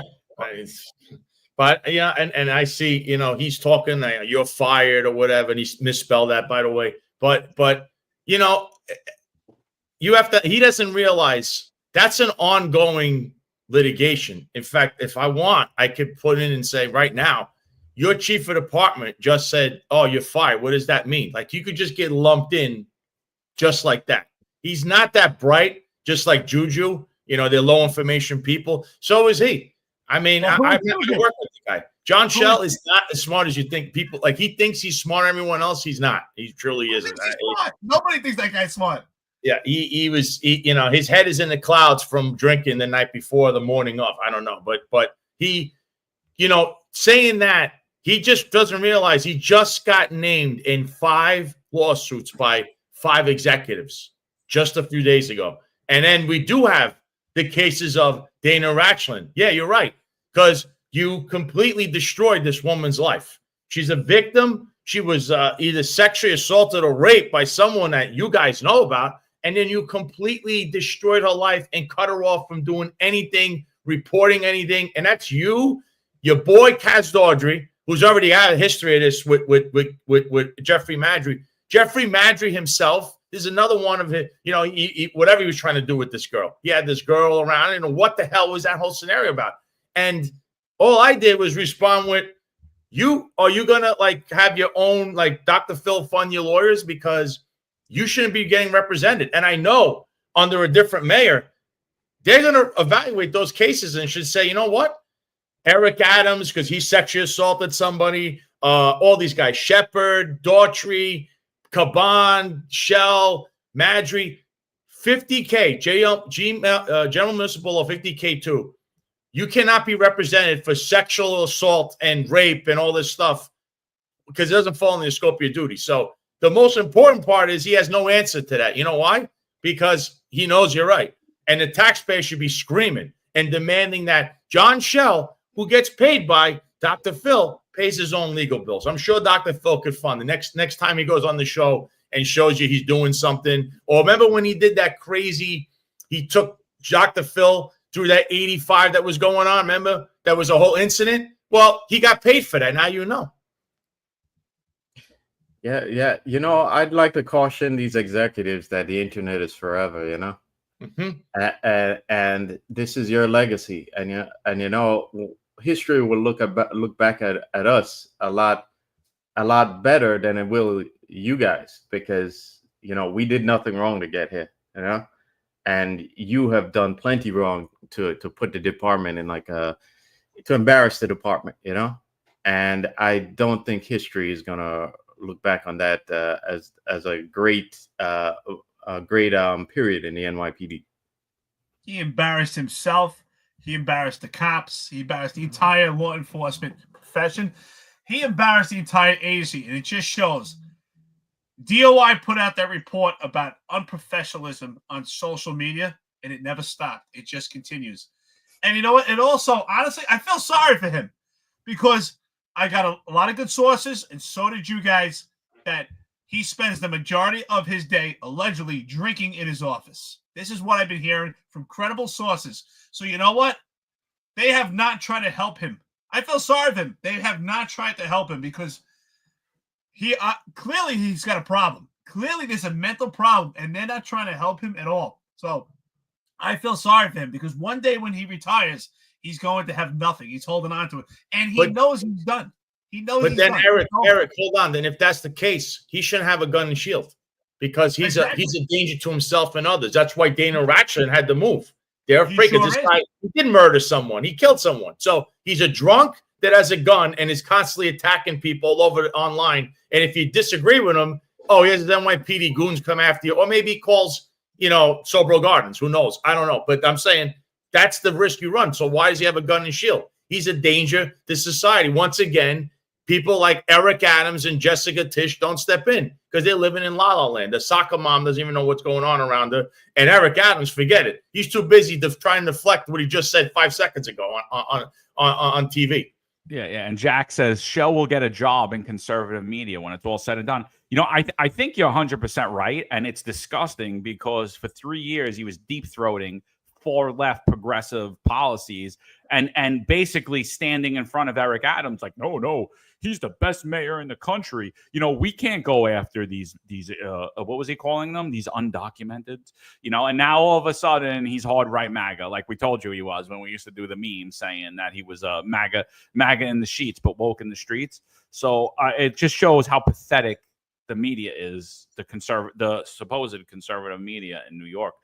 This just comes out recently. There was a big thing about Scott Henderson retiring, chief of Brooklyn North. He was retiring. He was having a big walkout.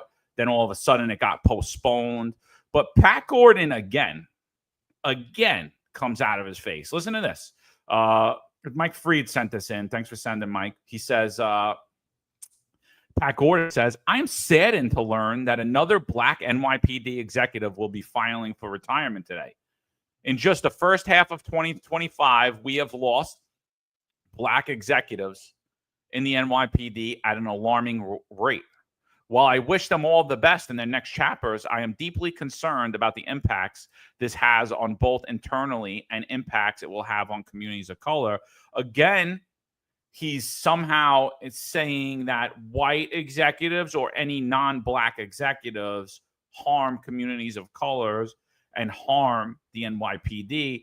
And he lists here Chief Williams, Chief Henderson, He's got Tariq Shepard in the background.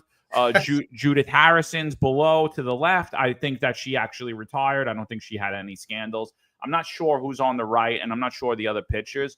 But do we really want executives like Tariq Shepard, Scott Henderson, and Kevin Williams in the NYPD? And could we see their disciplinary records and what investigations they were under while they're leaving? And why John, exactly was his retirement walkout postponed, Pat?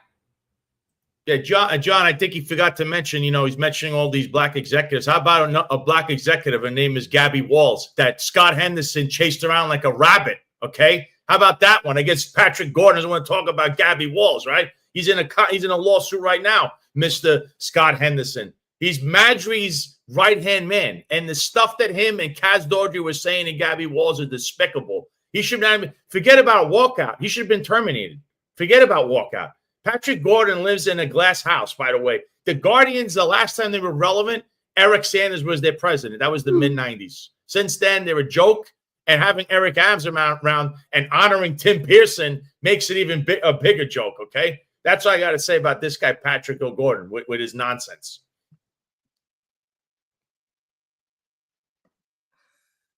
Mike's off. Yeah. Right. Sorry about that.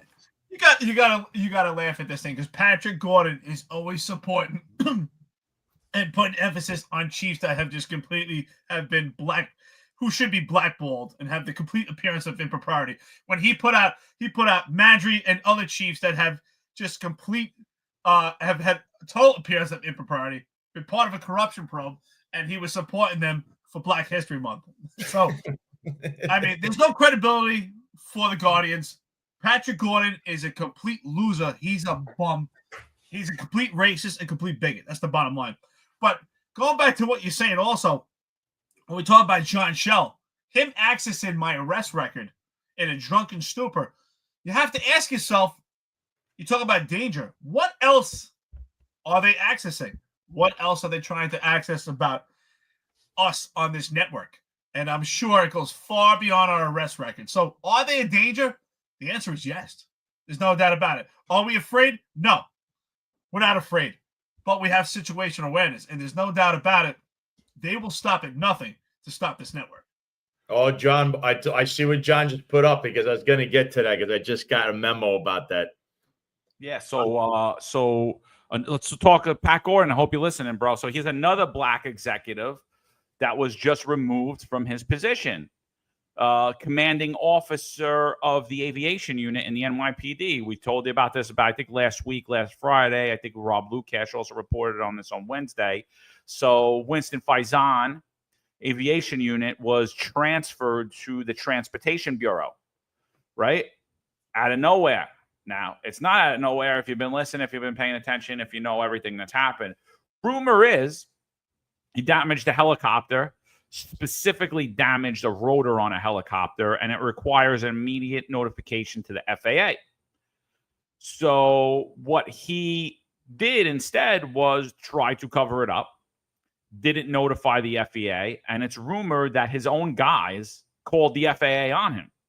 When the FAA came to investigate, he was less than forthcoming and was trying to instruct his guys to not cooperate with the investigation, which is interfering in a federal investigation. It's also coming out that he was operating a not-for-profit that dealt directly with his unit that operates out of a department facility, 127 Pennsylvania Avenue in Brooklyn, the Community Affairs Bureau, and that anytime through the NYPD that youths were recommended to his program, there was a payment done to his not-for-profit, which he gave them classes and training on. Now, I'm not saying that he made money from it. I have looked at it. I've looked at the not-for-profit. The last filing I was able to find was in 2023, and he did not make $1 off of what he was doing. But it still doesn't sit right, and his not-for-profit was to bring inner city youths and to give them the ability to fly planes, helicopters. But a lot of his subordinates are saying there was a lot of crossover there that just didn't make sense to them, and that they couldn't see how an executive could have a not-for-profit that took funds directly from the police department and brought youth in to deal with all of the equipment that they use specifically for training. And it was kind of blurring the lines between private and public, and they thought there was a reason for concern there. Now, I didn't see again, I didn't see that he took $1 from that not-for-profit, but I could see that it being a conflict of interest, like a huge one. So there's a lot of things going on there. I think there's going to be a lot of stuff that comes out in the media recently. I think there might even be some lawsuits coming out around those incidents too. But that's just what we're hearing right now. And so sorry, Pat, it's another black executive. But if he puts his papers in, is that Jessica Tisch somehow forcing blacks out of the NYPD, or is that just another idiot that screwed up? Well, John, no doubt about it. There's more to this. No, there was more to this. That's what I wanted to tell you, because it's getting this. It says now the FAA is considering shutting down all flights in an election year because of this. The FAA knows because there are former aviation members working for the FAA and someone dropped a dime. So John is correct. GOs are imminent, which means internal affairs is on it. He was transferred and assigned as the XO of the Transportation Bureau effective Monday, July 28th. So sorry, CTTF, all my former co-workers, you'll have to deal with him. He was, full disclosure, he was my captain as well. I had John Shell and then Faison. Imagine that, the best of both worlds. Think about that one. And in a crazy story one time, guys, Winston Faison's brother was arrested in the confines of the 60th precinct in the cells. Now, I'm not a controller, so I'm walking in. I'm not working the desk. And he took his brother out of the cell and put him in the executive office, meaning the captain's office. His brother, who was arrested. And we had to bring him, I think whoever it was, took him down to central booking, and then he had to get recuffed.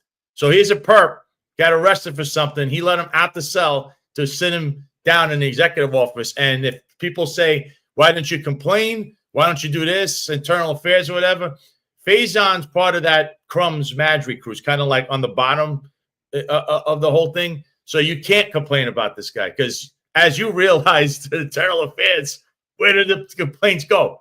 They go to die. So just to throw that all out there. But John's not only 100% right, but the FAA is also involved, and so is internal affairs. Yeah, I got to say, kudos to Jessica Tisch for canceling Henderson's walkout. You do not deserve to get a walkout if you embarrass the job. And Henderson has done that multiple times, and the job is facing multiple lawsuits as a result of stuff he's done. So you don't get to, coming from all of us who spent our entire careers trying to stay from being in the newspaper and embarrassing the job, you do not deserve to get a walkout if you're embarrassing the job. Okay, if you're leaving the job in a worse situation than before you got there, I'm sorry, you don't deserve it. But I just want to say, even also, if you're black though. But what if you're black? You don't get one just because you're black? No. Because that's what I'm hearing from Pat Gordon. It's like, yeah. It doesn't matter if you sexually harass women. It doesn't matter if you did all this corrupt stuff. If you were getting your crumbs, it's like, no, well, it's a black guy, so he shouldn't be leaving the department and he should be promoted. Yeah, and by the way, we predicted that also that they're going to use that race narrative, and I gotta say, Patrick Gordon deserves a gold medal though for the oppression entitlement Olympics, because that guy, anytime he loses the key to the executive office, anytime his members lose a key to that executive elevator at 1PP, it's race. It's always race. Okay, you talk to this guy, this guy must be thinking that black people still tending the cotton fields in the South still, he's a total bigot. I also want to say, John, what you said is absolutely right. There's a conflict of interest, but he did benefit. Now, I'm not sure if it was a non-for-profit or a non-for-profit because there's different tax exemptions. A non-for-profit is more detailed, but there are employment tax reliefs when you have a not-for-profit or a non-for-profit. There's federal tax exemptions. There's state tax exemptions. There's employment relief. there's all kinds of different discount exemptions. I read tax-free wealth. So he's definitely getting a benefit. There's no doubt about it. It's a conflict of interest. And Marlon, that's hysterical, brother. Patrick Gordon is a total bigot. And when it's convenient, he plugs race in anytime. And where did he learn that from? Maybe his mentor, Eric Adams. I mean, dude, the kid's making $200,000 and he never did a stitch of police work. You know what I mean? And he's been promoted at every rank, and he's sitting there crying racism. Like, are you serious? I should be crying racism. Like, how the hell are you promoted as a sergeant to SDS? What have you ever done as a sergeant? What jobs have you ever handled as a sergeant? Like, seriously, like, I should be the one crying, saying, Eric should be the one crying, right? Like, what'd you do to get SDS as a sergeant? You did nothing, right? What'd you do? You were black. That's what you did. Yeah. You were black and you kissed ass. That's what you did. Yeah, he's black, John. We don't get to criticize him because he's black, okay? All right? And you guys who in the chat room who are criticizing me, calling me Clayton Bigsby, you can't criticize me because I'm black, okay? All right? Let him know. Marlon, let him know, brother. You know what?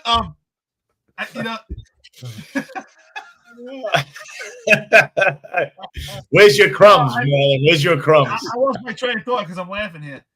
Oh man. He honors Tim Pearson, though. Patrick Gordon, the Guardians had a whole thing honoring Tim Pearson, who's I lost count of how many sexual harassment cases that guy's in. And he's cost the city already $1 million. But let's honor him like they tried to honor Caban and they were honoring Eric Adams. This is the Guardians. This is Patrick Gordon. Let's honor all these people for their criminality and misdeeds and acts of impropriety. That's Patrick Gordon. See, when Eric Sanders was the president, he was actually doing what needed to be done and said what needed to be said and try to get things changed in the department for the better. But then here comes Eric Adams with the 100 blacks in law enforcement, and then the rest is history. Because Eric Adams wanted that spot. That's the real history, was he wanted Eric Sanders' spot. And then he ended up becoming the vice of the other Guardians, because then they all became one group. Once Eric Sanders was gone, it was over. That was the last time they had any integrity there. And there's so many stories, and there's a lot of stories about crumbs going on back in those days amongst themselves. And the only guy that was honest was Eric Sanders. But he ended up winning. He became a lawyer, and now he's got all these cases, and he's wiping the floor with the NYPD all over the place, exposing them at every turn. Meanwhile, what's Eric doing? Eric's facing that he's not going to get reelected mayor. And I don't know if he's got any criminal cases coming up, because yesterday we just learned about his straw donations that never ended. Great job, Trump, who then sued him. So I don't know what's going on there, but this is the case in the whole story of the Guardians, like in a generalized way, in a quick summary of it. I mean, look at this guy's record. I just want to go through experience, and I'd like John Shell to weigh in here. John, if you can, in the chat, we know you're here. If you could just weigh in the chat. So Patrick Gordon has a total arrests. What has he got? He's got 30, that's 50, 59, 70. He's got a total of 71 arrests. 31 of those are a violation. I don't even know what a violation arrest is. If somebody could explain that to me. And one infraction. So I don't know what that means. So clearly watching this, looking at Pat Gordon's record, he has no experience, yet he's in a liaison unit as a lieutenant. Clearly didn't do enough time on the street. Was a sergeant in units. Got the money being a sergeant in unit. So I'm just curious, like what Shell thinks about his record. I would be even more curious about what Shell thinks about Eric Adams' record. I would really love to see Shell break down Adams' career. I'd love to hear him talk about it. If somebody could ask John Shell what he believes about Eric Adams' police record, or how he believes Eric Adams performed as a police officer, I'd love to hear him choke on himself. I'd love to hear it, because that's what he's good for. That's why he is where he is. It's not because he's smart. It's not because he's sharp. It's not because he had a good career. It's not because he has a good record. So I'd love to hear it, John. I'd like to know, Leroy Jenkins says it's a violation arrest. I wrote thousands of C summonses. I can tell you that working in the 120, they wanted a lot of C summons. Wrote thousands. I took people on warrants. Never did I get credit for an arrest. And We weren't allowed to collar people for warrants ever. You know how many? I would have. I don't even know how many people we brought in for warrants.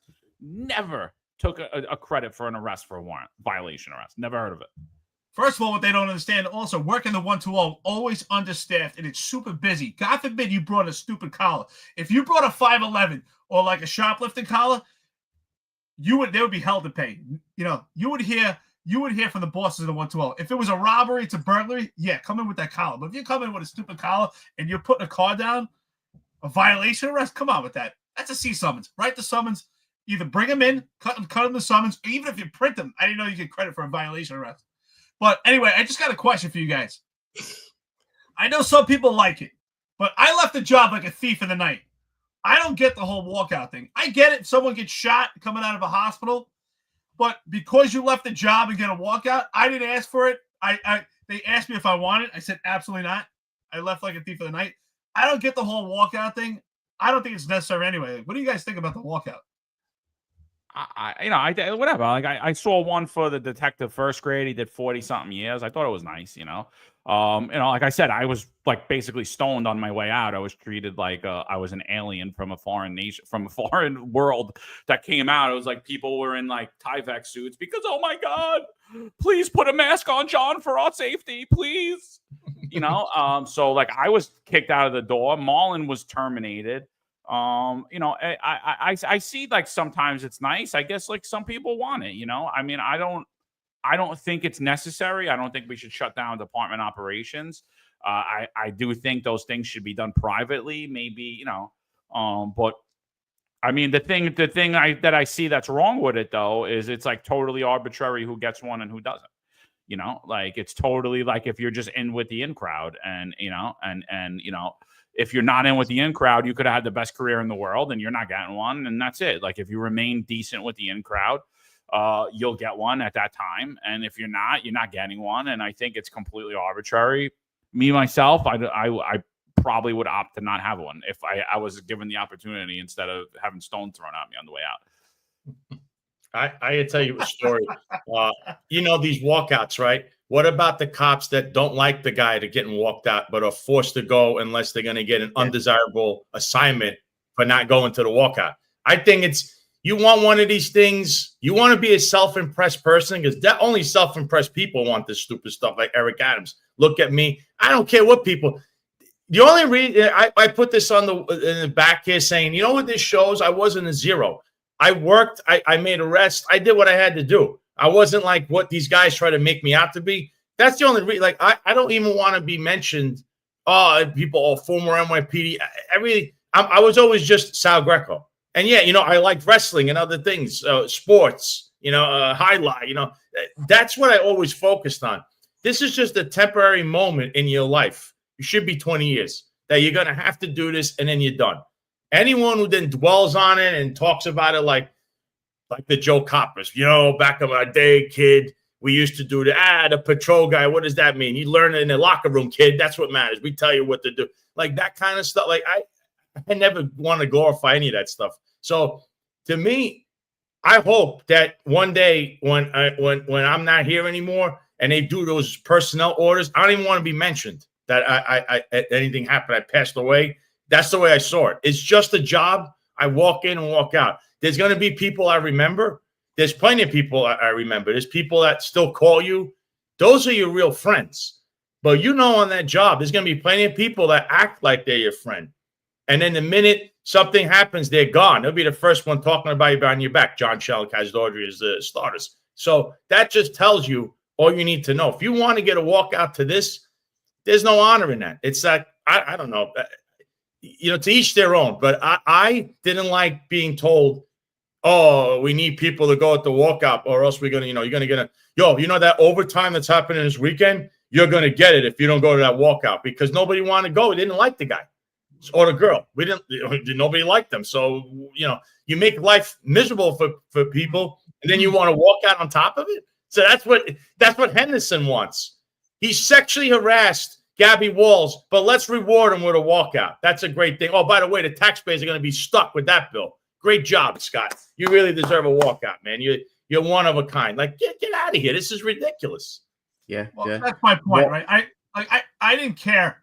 I mean, listen, I just want to say I'm not against. There's people that want to walk out. I get it. They like it because they bring their families and their families enjoy it, right? I understand that part of it. I do. For your family, I get it. But I didn't want it. To me, it didn't make any sense because no one stood up for me when I had 8 sets of administrative charges from CCRB in 6 weeks. They left me like a leper. You know, I went from hero to zero in seconds. They left me like a leper. And then if they were going to do a walkout, I worked nights almost my entire career. And it would have been all the people during the day tours to do the walkout who barely know me and probably don't even like me because we're bringing in calls at night. And then most of the times the guys have to go to court, so they can't even transport in the morning. So they hate us. So they got the guys during the day tour that are going to do the walkout for me who don't even like me or don't even know me. So it didn't even make any sense. Mm-hmm. Yeah, True. yeah. A walkout, I think it should be reserved for, not everyone should be getting a walkout. Okay, if you're a guy like say Espo who had a significant impact on the job, or there are other people, plenty of other people on this job who, regardless of rank, who had impacts on their command or where they work, they should get a walkout. Okay, but everyone deserving of one, nope. I'm sorry. Or being told you have to go to it. What about Marlon when they tell you have to be there or else that undesirable assignment, you're going to get it because they need a body there because no one wants to be there. Nobody likes this person. You're forcing me to do something that we don't want to do. And it's not, this isn't a requirement in the patrol guide or some kind of directive. It's ridiculous. I mean, you want to have one with your friends, your retirement party. That's what matters. Not that the job recognizes me because I'm an executive. Oh, look at me. Oh, Joe Cop. I'm Inspector Joe Cop. I'm running around. Now, who cares? It's just a job. It's ego, Just a job. You're muted, John. John, you're muted. I want to hear what you got to say with this. I said Kaz Daughtry, I think, is going to have the largest walkout we've ever seen. I hear his birthday parties that he throws and arranges himself are epic in One Police Plaza. And again, everyone's scared to not go, so they all attend. I wonder if he receives gifts or if gifts are mandatory. Gifts are welcome but mandatory, or else you're getting transferred. So he was recently named chairman, so now he really is Chairman Kaz, as Marlon has pointed out. So please refer to him as Chairman Kaz Daughtry for the drone committee in New York City, which, again, I don't know what he knows about drones and the people in Peru that actually brought drones into New York City and into the NYPD, he completely sidelined them, even though he relies on them for all of the technical advice and puts the pressure on them to get his dumb ideas actually come to fruition. So, but he's still running around being the social media content creator for New York City. I'm a big fan of Cops and Kids program. I love Pat Russo. I love Dave Seave. I love the whole thing. I think it's great. I'm just confused about what's happening here. So let's just watch this real quick. Because if anybody could tell me like why this is necessary for him to do these videos, because I can't get in my head what he's doing, other than electioneering for Eric Adams. I don't know the point of this. I don't know why New York City taxpayers are paying for this. I really want to know what he does as the deputy mayor of public safety, because what I see is that he goes out every day and he makes these stupid videos and he makes himself look like a fool and he makes Eric Adams look like even a bigger fool. And he looks everyone around him like idiots. So let's just watch this one real quick. Inside this gym right now, that was just training a little while ago. And you can see him right now getting ready for his big fight on Saturdays, fighting at Madison Square Garden, Saturday night, featherweight, shoo-shoo, Bruce Carrington. He's training right here, right now, at the Cops and Kids gym, all the way from Vegas in Brooklyn, training for his fight. Sparring in this gym. Cops and Kids gym located here in East Flatbush, founded by Pat Russo. My man over here, Bruce Shoo-shoo, you came all the way to East Flatbush to this gym. Why did you come over out here to train? Like, what's up with that? I mean, well, this is my home. I've spent so many years in the Cops and Kids program. I have so many accomplishments here. I've won my first belt here as an amateur. I've won so many national titles since I've trained here. It's about to go down at Madison Square Garden. Let's call the mayor. Let's call Mayor Adams up here. Let's call him. Hey, Mayor, I want to introduce you to the champ right here, sitting next to me, Bruce Shoo Carrington. What's up? There you go. Look at that. Hello. How you doing, Mr. Mayor? I'm doing well. Coming out of Brownsville, Brooklyn, New York. I want to create a different narrative. You know what I'm saying? Like, I really want to be able to put out that a lot of great things come out of Brownsville as well, too, that's not publicized. Yeah.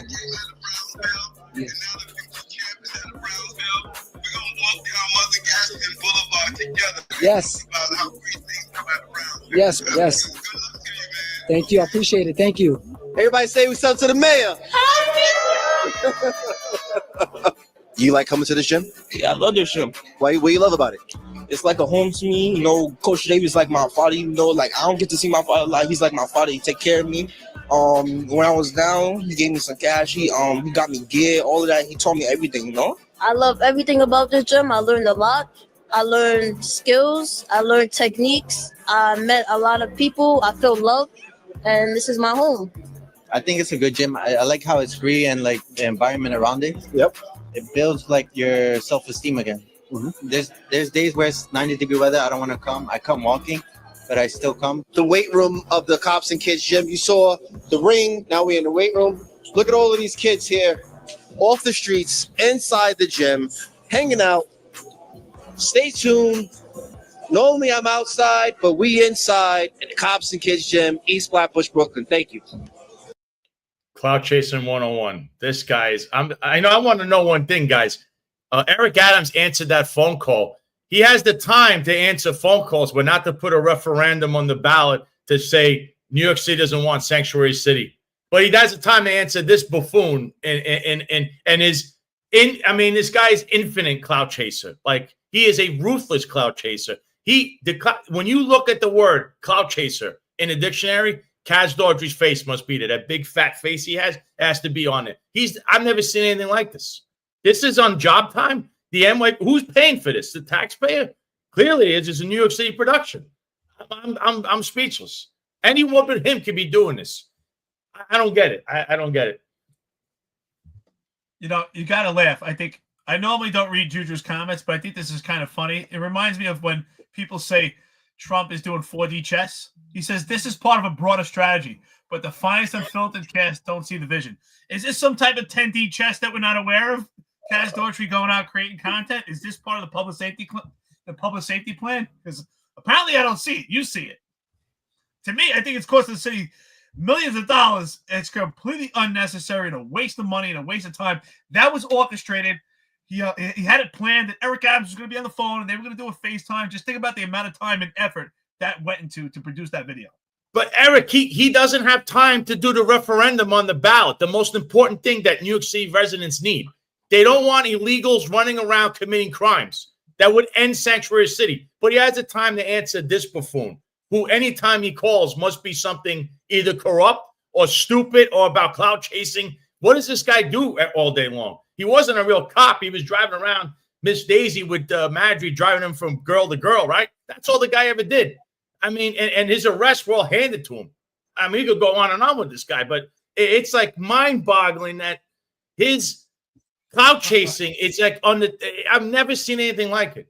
He wants, I don't know, is he trying to audition for his job after December 31st? Because him, Shell, Juju, you're all going to have no job. What are you going to do? I don't know.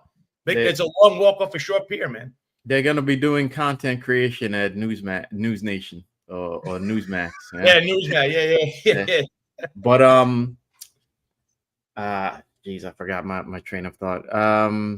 We can easily get somebody to do that for like 1/4 of the price that they're paying Kaz to do it. Yeah. Look at Juju. I think that's a big point, Marlon. And the other thing I think is like he doesn't even get any traction on social media. Like if you look at his posts, he doesn't even get any views. He barely has any followers, even though these are highly edited, paid, boosted promotions, boosted posts, and he gets zero traction on them. And so like we're spending big money for it to really go absolutely nowhere other than just like for him to boost his own ego. Like that's I think that's what you're getting at, right? Like is like that we're just wasting all of this money. Yeah. Well, you know what? I think you're out of line there, John. Okay, Kaz is playing 16D checkers right now. Okay, we're just missing it. Okay, there's a plan here. Well, I did say, Marlon, I did say 10D chess because I'm not sure what the number is, but I think that Rob Lukash nailed it here. Rob Lukash says, did he answer all 7 phones at one time? I'm saying, which phone does he know to call? and which 7 phones do you call? I didn't know which one to FaceTime. Here's a good one, Eric. Juju said, keep hating from outside the club, Sal. Juju, people getting stabbed in your club. So you should be very, very cognizant of your surroundings unless you're in the cover-up because your boy left in handcuffs. So I don't know if people want to go to your club. Yeah. Like plenty of clubs in New York City I was banned from, and I'm happy to be banned from that club as well. Yeah. Very happy. Eric, there was one thing. Eric, there was one thing. We're going 3 hours, 20 minutes. We're going to start to lose some streams. But there was one thing you were saying about special victims. I don't remember what it was. Yeah, listen. I spoke to Mike Osgood, former chief of the NYPD, well respected, was on Sal Greco's show. Yeah. Yes. And he said it. Listen, it's embarrassing what he's seeing right now. He's calling for the same thing that we've been saying, and also Tom Donlin, that the NYPD needs federal oversight. And apparently, the rumor mill is saying that Ortiz, who's the commanding officer of special victims, is supposed to get the boot from Tisch because apparently, and allegedly, there are unqualified promotions there as well, tied to Ed Caban. No surprise, Impossible. right? Impossible. No I don't believe it at all. But you know what? And here's the question. Will Tisch actually open up a full investigation to look into these promotions, or will she just transfer people? So I think just transferring is not enough. We've seen the transfers with IAB. We see transfers with different units. We need to see an actual investigation, not from internal affairs. We need an independent oversight, whether it's federal or if we just create a committee. But we need oversight and we need a full investigation. Yeah, I just sent you something, John. This is from 2024, but it's very interesting seeing the low tax numbers there, the appointment dates, right in there. We're talking like appointment dates in 2016, 2017, and 2018. You're already in special victims. Yeah. Oh, but Marlon, are they not have ties to cronyism and nepotism? Is there any ties to that? Like these people you're talking about? Well, I haven't dug that far in yet. I was just running the trying to see if I could make some quick connections. I haven't found any yet, but what I want to do is go through all the 2024 payroll numbers and the tax numbers and see if there might be any connections to like the Guardians or Joe. But I haven't come to any yet. I just noticed that the tax numbers were very high tax numbers, and we're getting a lot of people in there from like people with like less than 8 years on, and you're already in special victims. To me, that's a little absurd, you know. It's terrible. You don't even have basic skills to be a police officer, and yet you're going to sit there and be in charge in vital investigations. And honestly, it's a huge disservice to people who have already met with the huge disservice, which is victims of sex crimes in New York City. Not only are they being met by the DA's offices across all 5 boroughs, but obviously even in just the initial response by sending underqualified, incompetent people. And, you know, and to be fair, the fault of the prosecution doesn't always lie on the DA's office. A lot of times it has to do with the NYPD's own incompetence, where the cases are destroyed because of that. And in a vital unit like that, shouldn't be, which should be someone that earned their way. But this is the person in charge. Listen to Eric Adams. Listen to Eric Adams tell you who Eric Adams is. And again, if you believe anything this guy says, I mean, again, look at Eric Adams. Listen to him. He's the king of sound bites, Eric Adams. He's the most incompetent, most corrupt mayor New York City ever had, but yet he's the king of sound bites, and this is what people remember him for. This is my natural element. I'm not uncomfortable walking around my people. This is who I am. You go check me out 1 a.m. in the morning. I'm sitting in the back of a closed barbershop or beauty salon smoking a cigar and drinking some Henny or a single malt scotch. That's who I am. FYI, there is no way that he's doing any of that, and he's not comfortable around his own people because he has the largest security detail of any mayor in New York City history ever.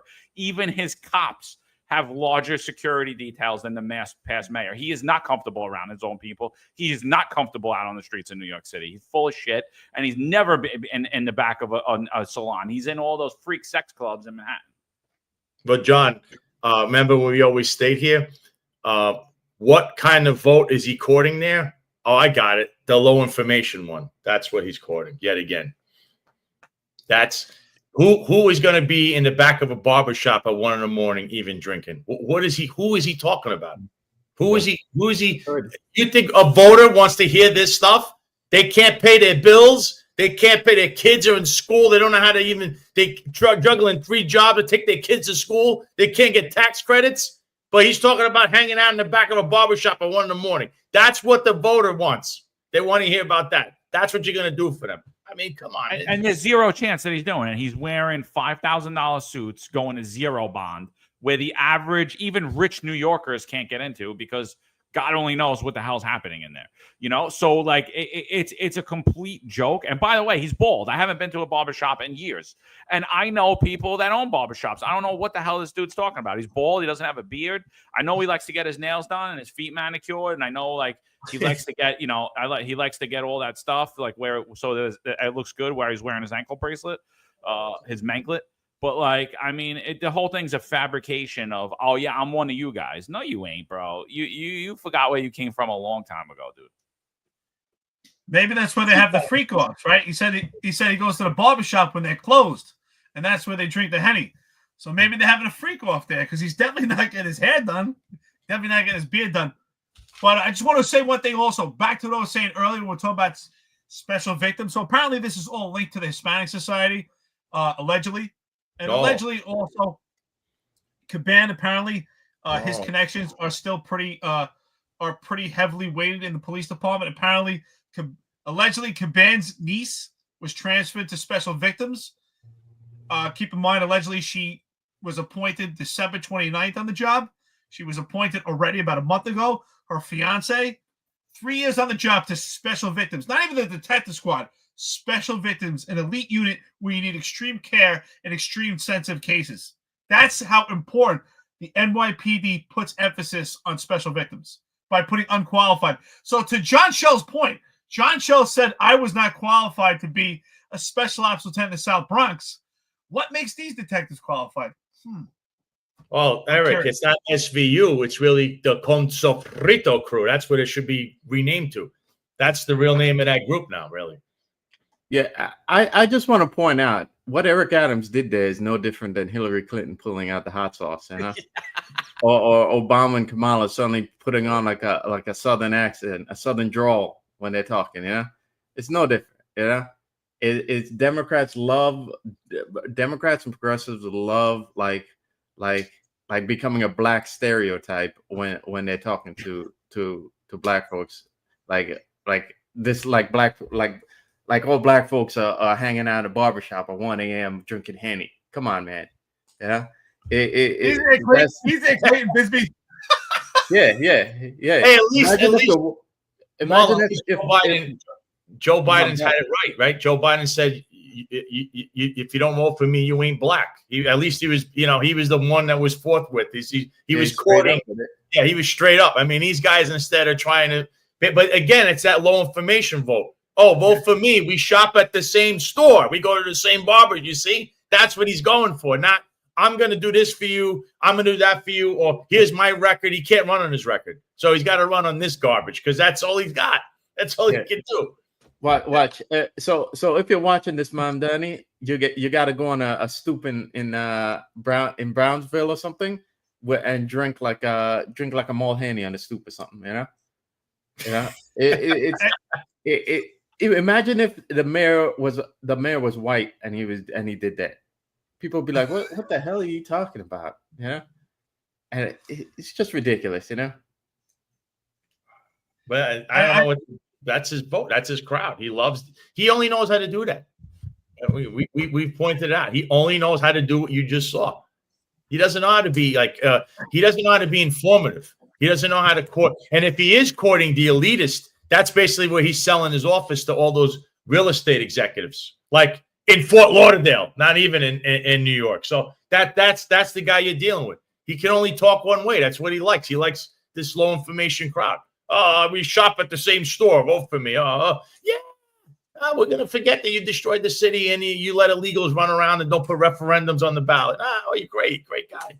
Well, he is the Biden of Delaware. We just heard from the Biden of Brooklyn. Let's hear from the Biden of Delaware when he's talking to the black community. Let's hear what he's got to say. 3-meter board. If you fell off sideways, you landed on the darn cement over there. And Corn Pop was a bad dude, and he ran a bunch of bad boys. And I did. And back in those days, to show how things have changed, one of the things you had to use, if you used pomade in your hair, you had to wear a bathing cap. And so he was up on the board, wouldn't listen to me. I said, "Hey, Esther, you, off the board, or I'll come up and drag you off." Well, he came off, and he said, "I'll meet you outside." My car, these were all public housing behind it. My car, there was a gate out here. I parked my car outside the gate. And he said, "I'll be waiting for you." He was waiting for 3 guys in straight razors. Not a joke. There was a guy named Bill Wright, Mouse, the only white guy, and he did all the pools. He was the mechanic. And I said, "What am I going to do?" He said, "Come down here in the basement where mechanics, where all the pool filter is. The chain, there used to be a chain that went across the deep end. And he cut off a 6-foot length of chain. He folded up. He said, "You walk out with that chain. And you walk to the car and say, 'You may cut me, man, but I'm going to wrap this chain around your head.'" Hey, yo, sucker, keep my name out your mouth. It's Corn Pop, not Corn Pop. What you talking about? And you promised me you would have my food stamps if you became vice president. Where my food stamps at, sucker? Terrence K. Williams. But that's what Eric Adams is doing. He's doing the same shit, making up a total story that never ever happened. Oh yeah, that's who I am. Dude, you're the mayor, and you're talking about you're in a barbershop at 1:00 in the morning drinking instead of running the city. That's on fire, right? Because violent crime is still up 30%, regardless of the history that you guys claim you're making. John, we know what he was. He was on the phone with Kaz Daughtry. That's what he was doing. He was on the phone with Kaz Daughtry. He has no time to run the city. Referendums. I got a question with that, Sal. I don't remember. I had a job phone. We all had a job phone. Can you FaceTime with that job phone? I don't remember. Can you? Yeah, I don't know. It's Jessica Tish. That was her thing, right? New phones on the job. Ask her. But Rob Lukash is right. How did he know which one of his 7 phones to pick up, or how did Kaz know which one of the 7 phones to call? And someone asked, how did he remember the password to even pick up the phone? I don't know. Yeah, it's all a mystery. It's all a mystery. It's all a dream. That's right. It's all a dream. That's Kaz's song. It was all a dream. It is the dream team. It is the dream team. Well, listen, we're 3 hours and 37 minutes into. I think this is a hell of a roundtable on Friday. Hell of an array of topics we went over here. I want to thank the chat, friends and listeners, having the stamina to stay here almost 4 hours. A lot of information. Sal, I'm glad you jumped in. I know you worked overnight. We appreciate it. Any last word? I guess let's go around. Any last words? I don't know what to go first. Yeah, it was thank you for joining us, Chad. It was a great roundtable today, and I think these antics of Eric Adams I'll be sad if this is part of me will be a little bit sad if this is the last 3 months of Eric Adams antics we're ever gonna get, But yeah, everyone have a great weekend. All right. Yeah, guys, I'm honored to be on again, even though it was a little mishap and why I wasn't on in the beginning. But of course, again, it was a somber day yesterday, and then this idiot at night started to try to personally attack me. And he's got a lot of skeletons in his closet, and he's not that bright. So thanks for having me on. If you guys can, go check out yesterday's show. Check out the show. It's always on Tuesdays and Thursdays, Sal Greco show. We touch up on an array of topics. And We're on top of everything Eric Adams does, and as a whole, we are. It's just amazing how these clowns who keep claiming that it's a small podcast, even through their own surrogates, can't stop watching and can't stop commenting. So that only tells you all you need to know, that those executives, Eric Adams himself, they're fixated on this. Not on Fox, not on WABC radio. They want to hear because they don't like opposition. This opposition is the problem, and we're telling the truth. And that's all we really focus in on. So, guys, thanks for having me on. Thanks, everybody in the chat today. And like I said, Tuesdays, and it's John Shell, the infamous John Shell. Can't even spell "you're fired" right. I don't even know how this guy did. How did this guy? Can we go back and fire him like they're trying to fire those 30 cops? 30 years ago, they made a mistake letting this guy on the job. So thanks, everyone, for tuning in. And thanks for having me on here. And, yeah, we're just going to keep pushing forward. I hope everyone has a good weekend and enjoy the weather. Yeah, outstanding. Listen, I think it was a hell of a round table, a lot of topics, a lot of discussions. I appreciate the chat. I appreciate the haters, too. I love the haters. Believe me. And you know what, Marlon? I'm with you, because when Eric Adams is not reelected and John Shell and Madry and Ed Caban and Kaz Daughtry are not relevant anymore, you know what? I'm going to miss them. I really am. John Shell, I'm going to miss you. You know, Johnny Hashtags, I love you, man. You made me laugh yesterday. If you want to come at me with some more posts today, I love it. I'm quite entertained. I know you have to get a couple in you before you do it, so I'm sure you're already preparing yourself if you're awake. So, you know, but I wish you well. I think you should check your blood pressure. It definitely seems elevated. Type 2 I don't know what type you are, type 1 or type 2 diabetes. I would take a look at that. But anyway, thank everyone. Have an awesome weekend. Make sure Monday, John and I will be back in the morning. I'm sure Marlon will be with us too. New York's Finest Unfiltered Podcast. Tuesday, of course, is Sal Greco. You got 10-4 Tavern stacked. Wednesdays, as always, your executive perspective. We got shows after shows. Juju, thank you so much for being here. I don't know if you're Kaz, Shell, whoever you are, 10D Chess, whatever this is, but thanks for watching. Thanks for being a fan. Sal, closes out, brother. Almost 4 hours. Good way to go. Yeah, that's it, people. They call it the greatest show on earth for a reason, because it absolutely is. And you get the inside baseball from the Finest Unfiltered, New York's Finest Retired Unfiltered Podcast, the Sal Greco Show, 10-4 Tavern, Executive Perspective. So stay tuned with us. We'll be back. Everybody have a safe, happy Friday. We'll be back. John Shell, Eric Adams. I'm pulling for you guys. 4 more years, baby. We need you. We need you in the rank. We're your biggest fans. Don't worry about it. You keep the content coming. You keep this podcast growing. Where would New York's Finest Retired Unfiltered Podcast and the entire network of Finest Unfiltered be without Eric Adams, John Shell, and Kaz Daughtry? We'd be nowhere. Nobody would know our names. Nobody would know who we are. You know, it's so that's it. We'll be back at you. Exactly. All right, peoples, we're out of here. Have a happy Friday, everybody. There's a handful of retired officers that don't live in the state that have a lot to say about the dream team, as I like to call it. All of a sudden, they retire and have a master plan on how to fight crime, but nothing to contribute when they were here. They want to come back and be part of the dream team. What can I say? Law enforcement professionals dedicate their lives to serving and protecting our community. But who's protecting their financial futures? That's where Laidlaw Blue comes in. Our wealth management platform is specifically designed for the law enforcement community.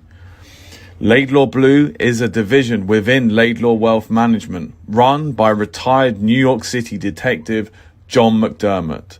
His status as a retired detective uniquely positions him to establish a deep connection between Laidlaw Blue and the law enforcement community. Our platform is easy to use and provides a range of financial services, including investment management, retirement planning, and insurance solutions. With Laidlaw Blue, you can secure your financial future and provide for your loved ones. Our team of experienced financial advisors understands the unique challenges and opportunities that law enforcement professionals face. We're here to help you navigate the complexities of financial planning and achieve your goals. Laidlaw Blue, Secure your financial future today. Book a meeting using the QR code displayed or call us directly on 888-901-BLUE. That's 888-901-BLUE.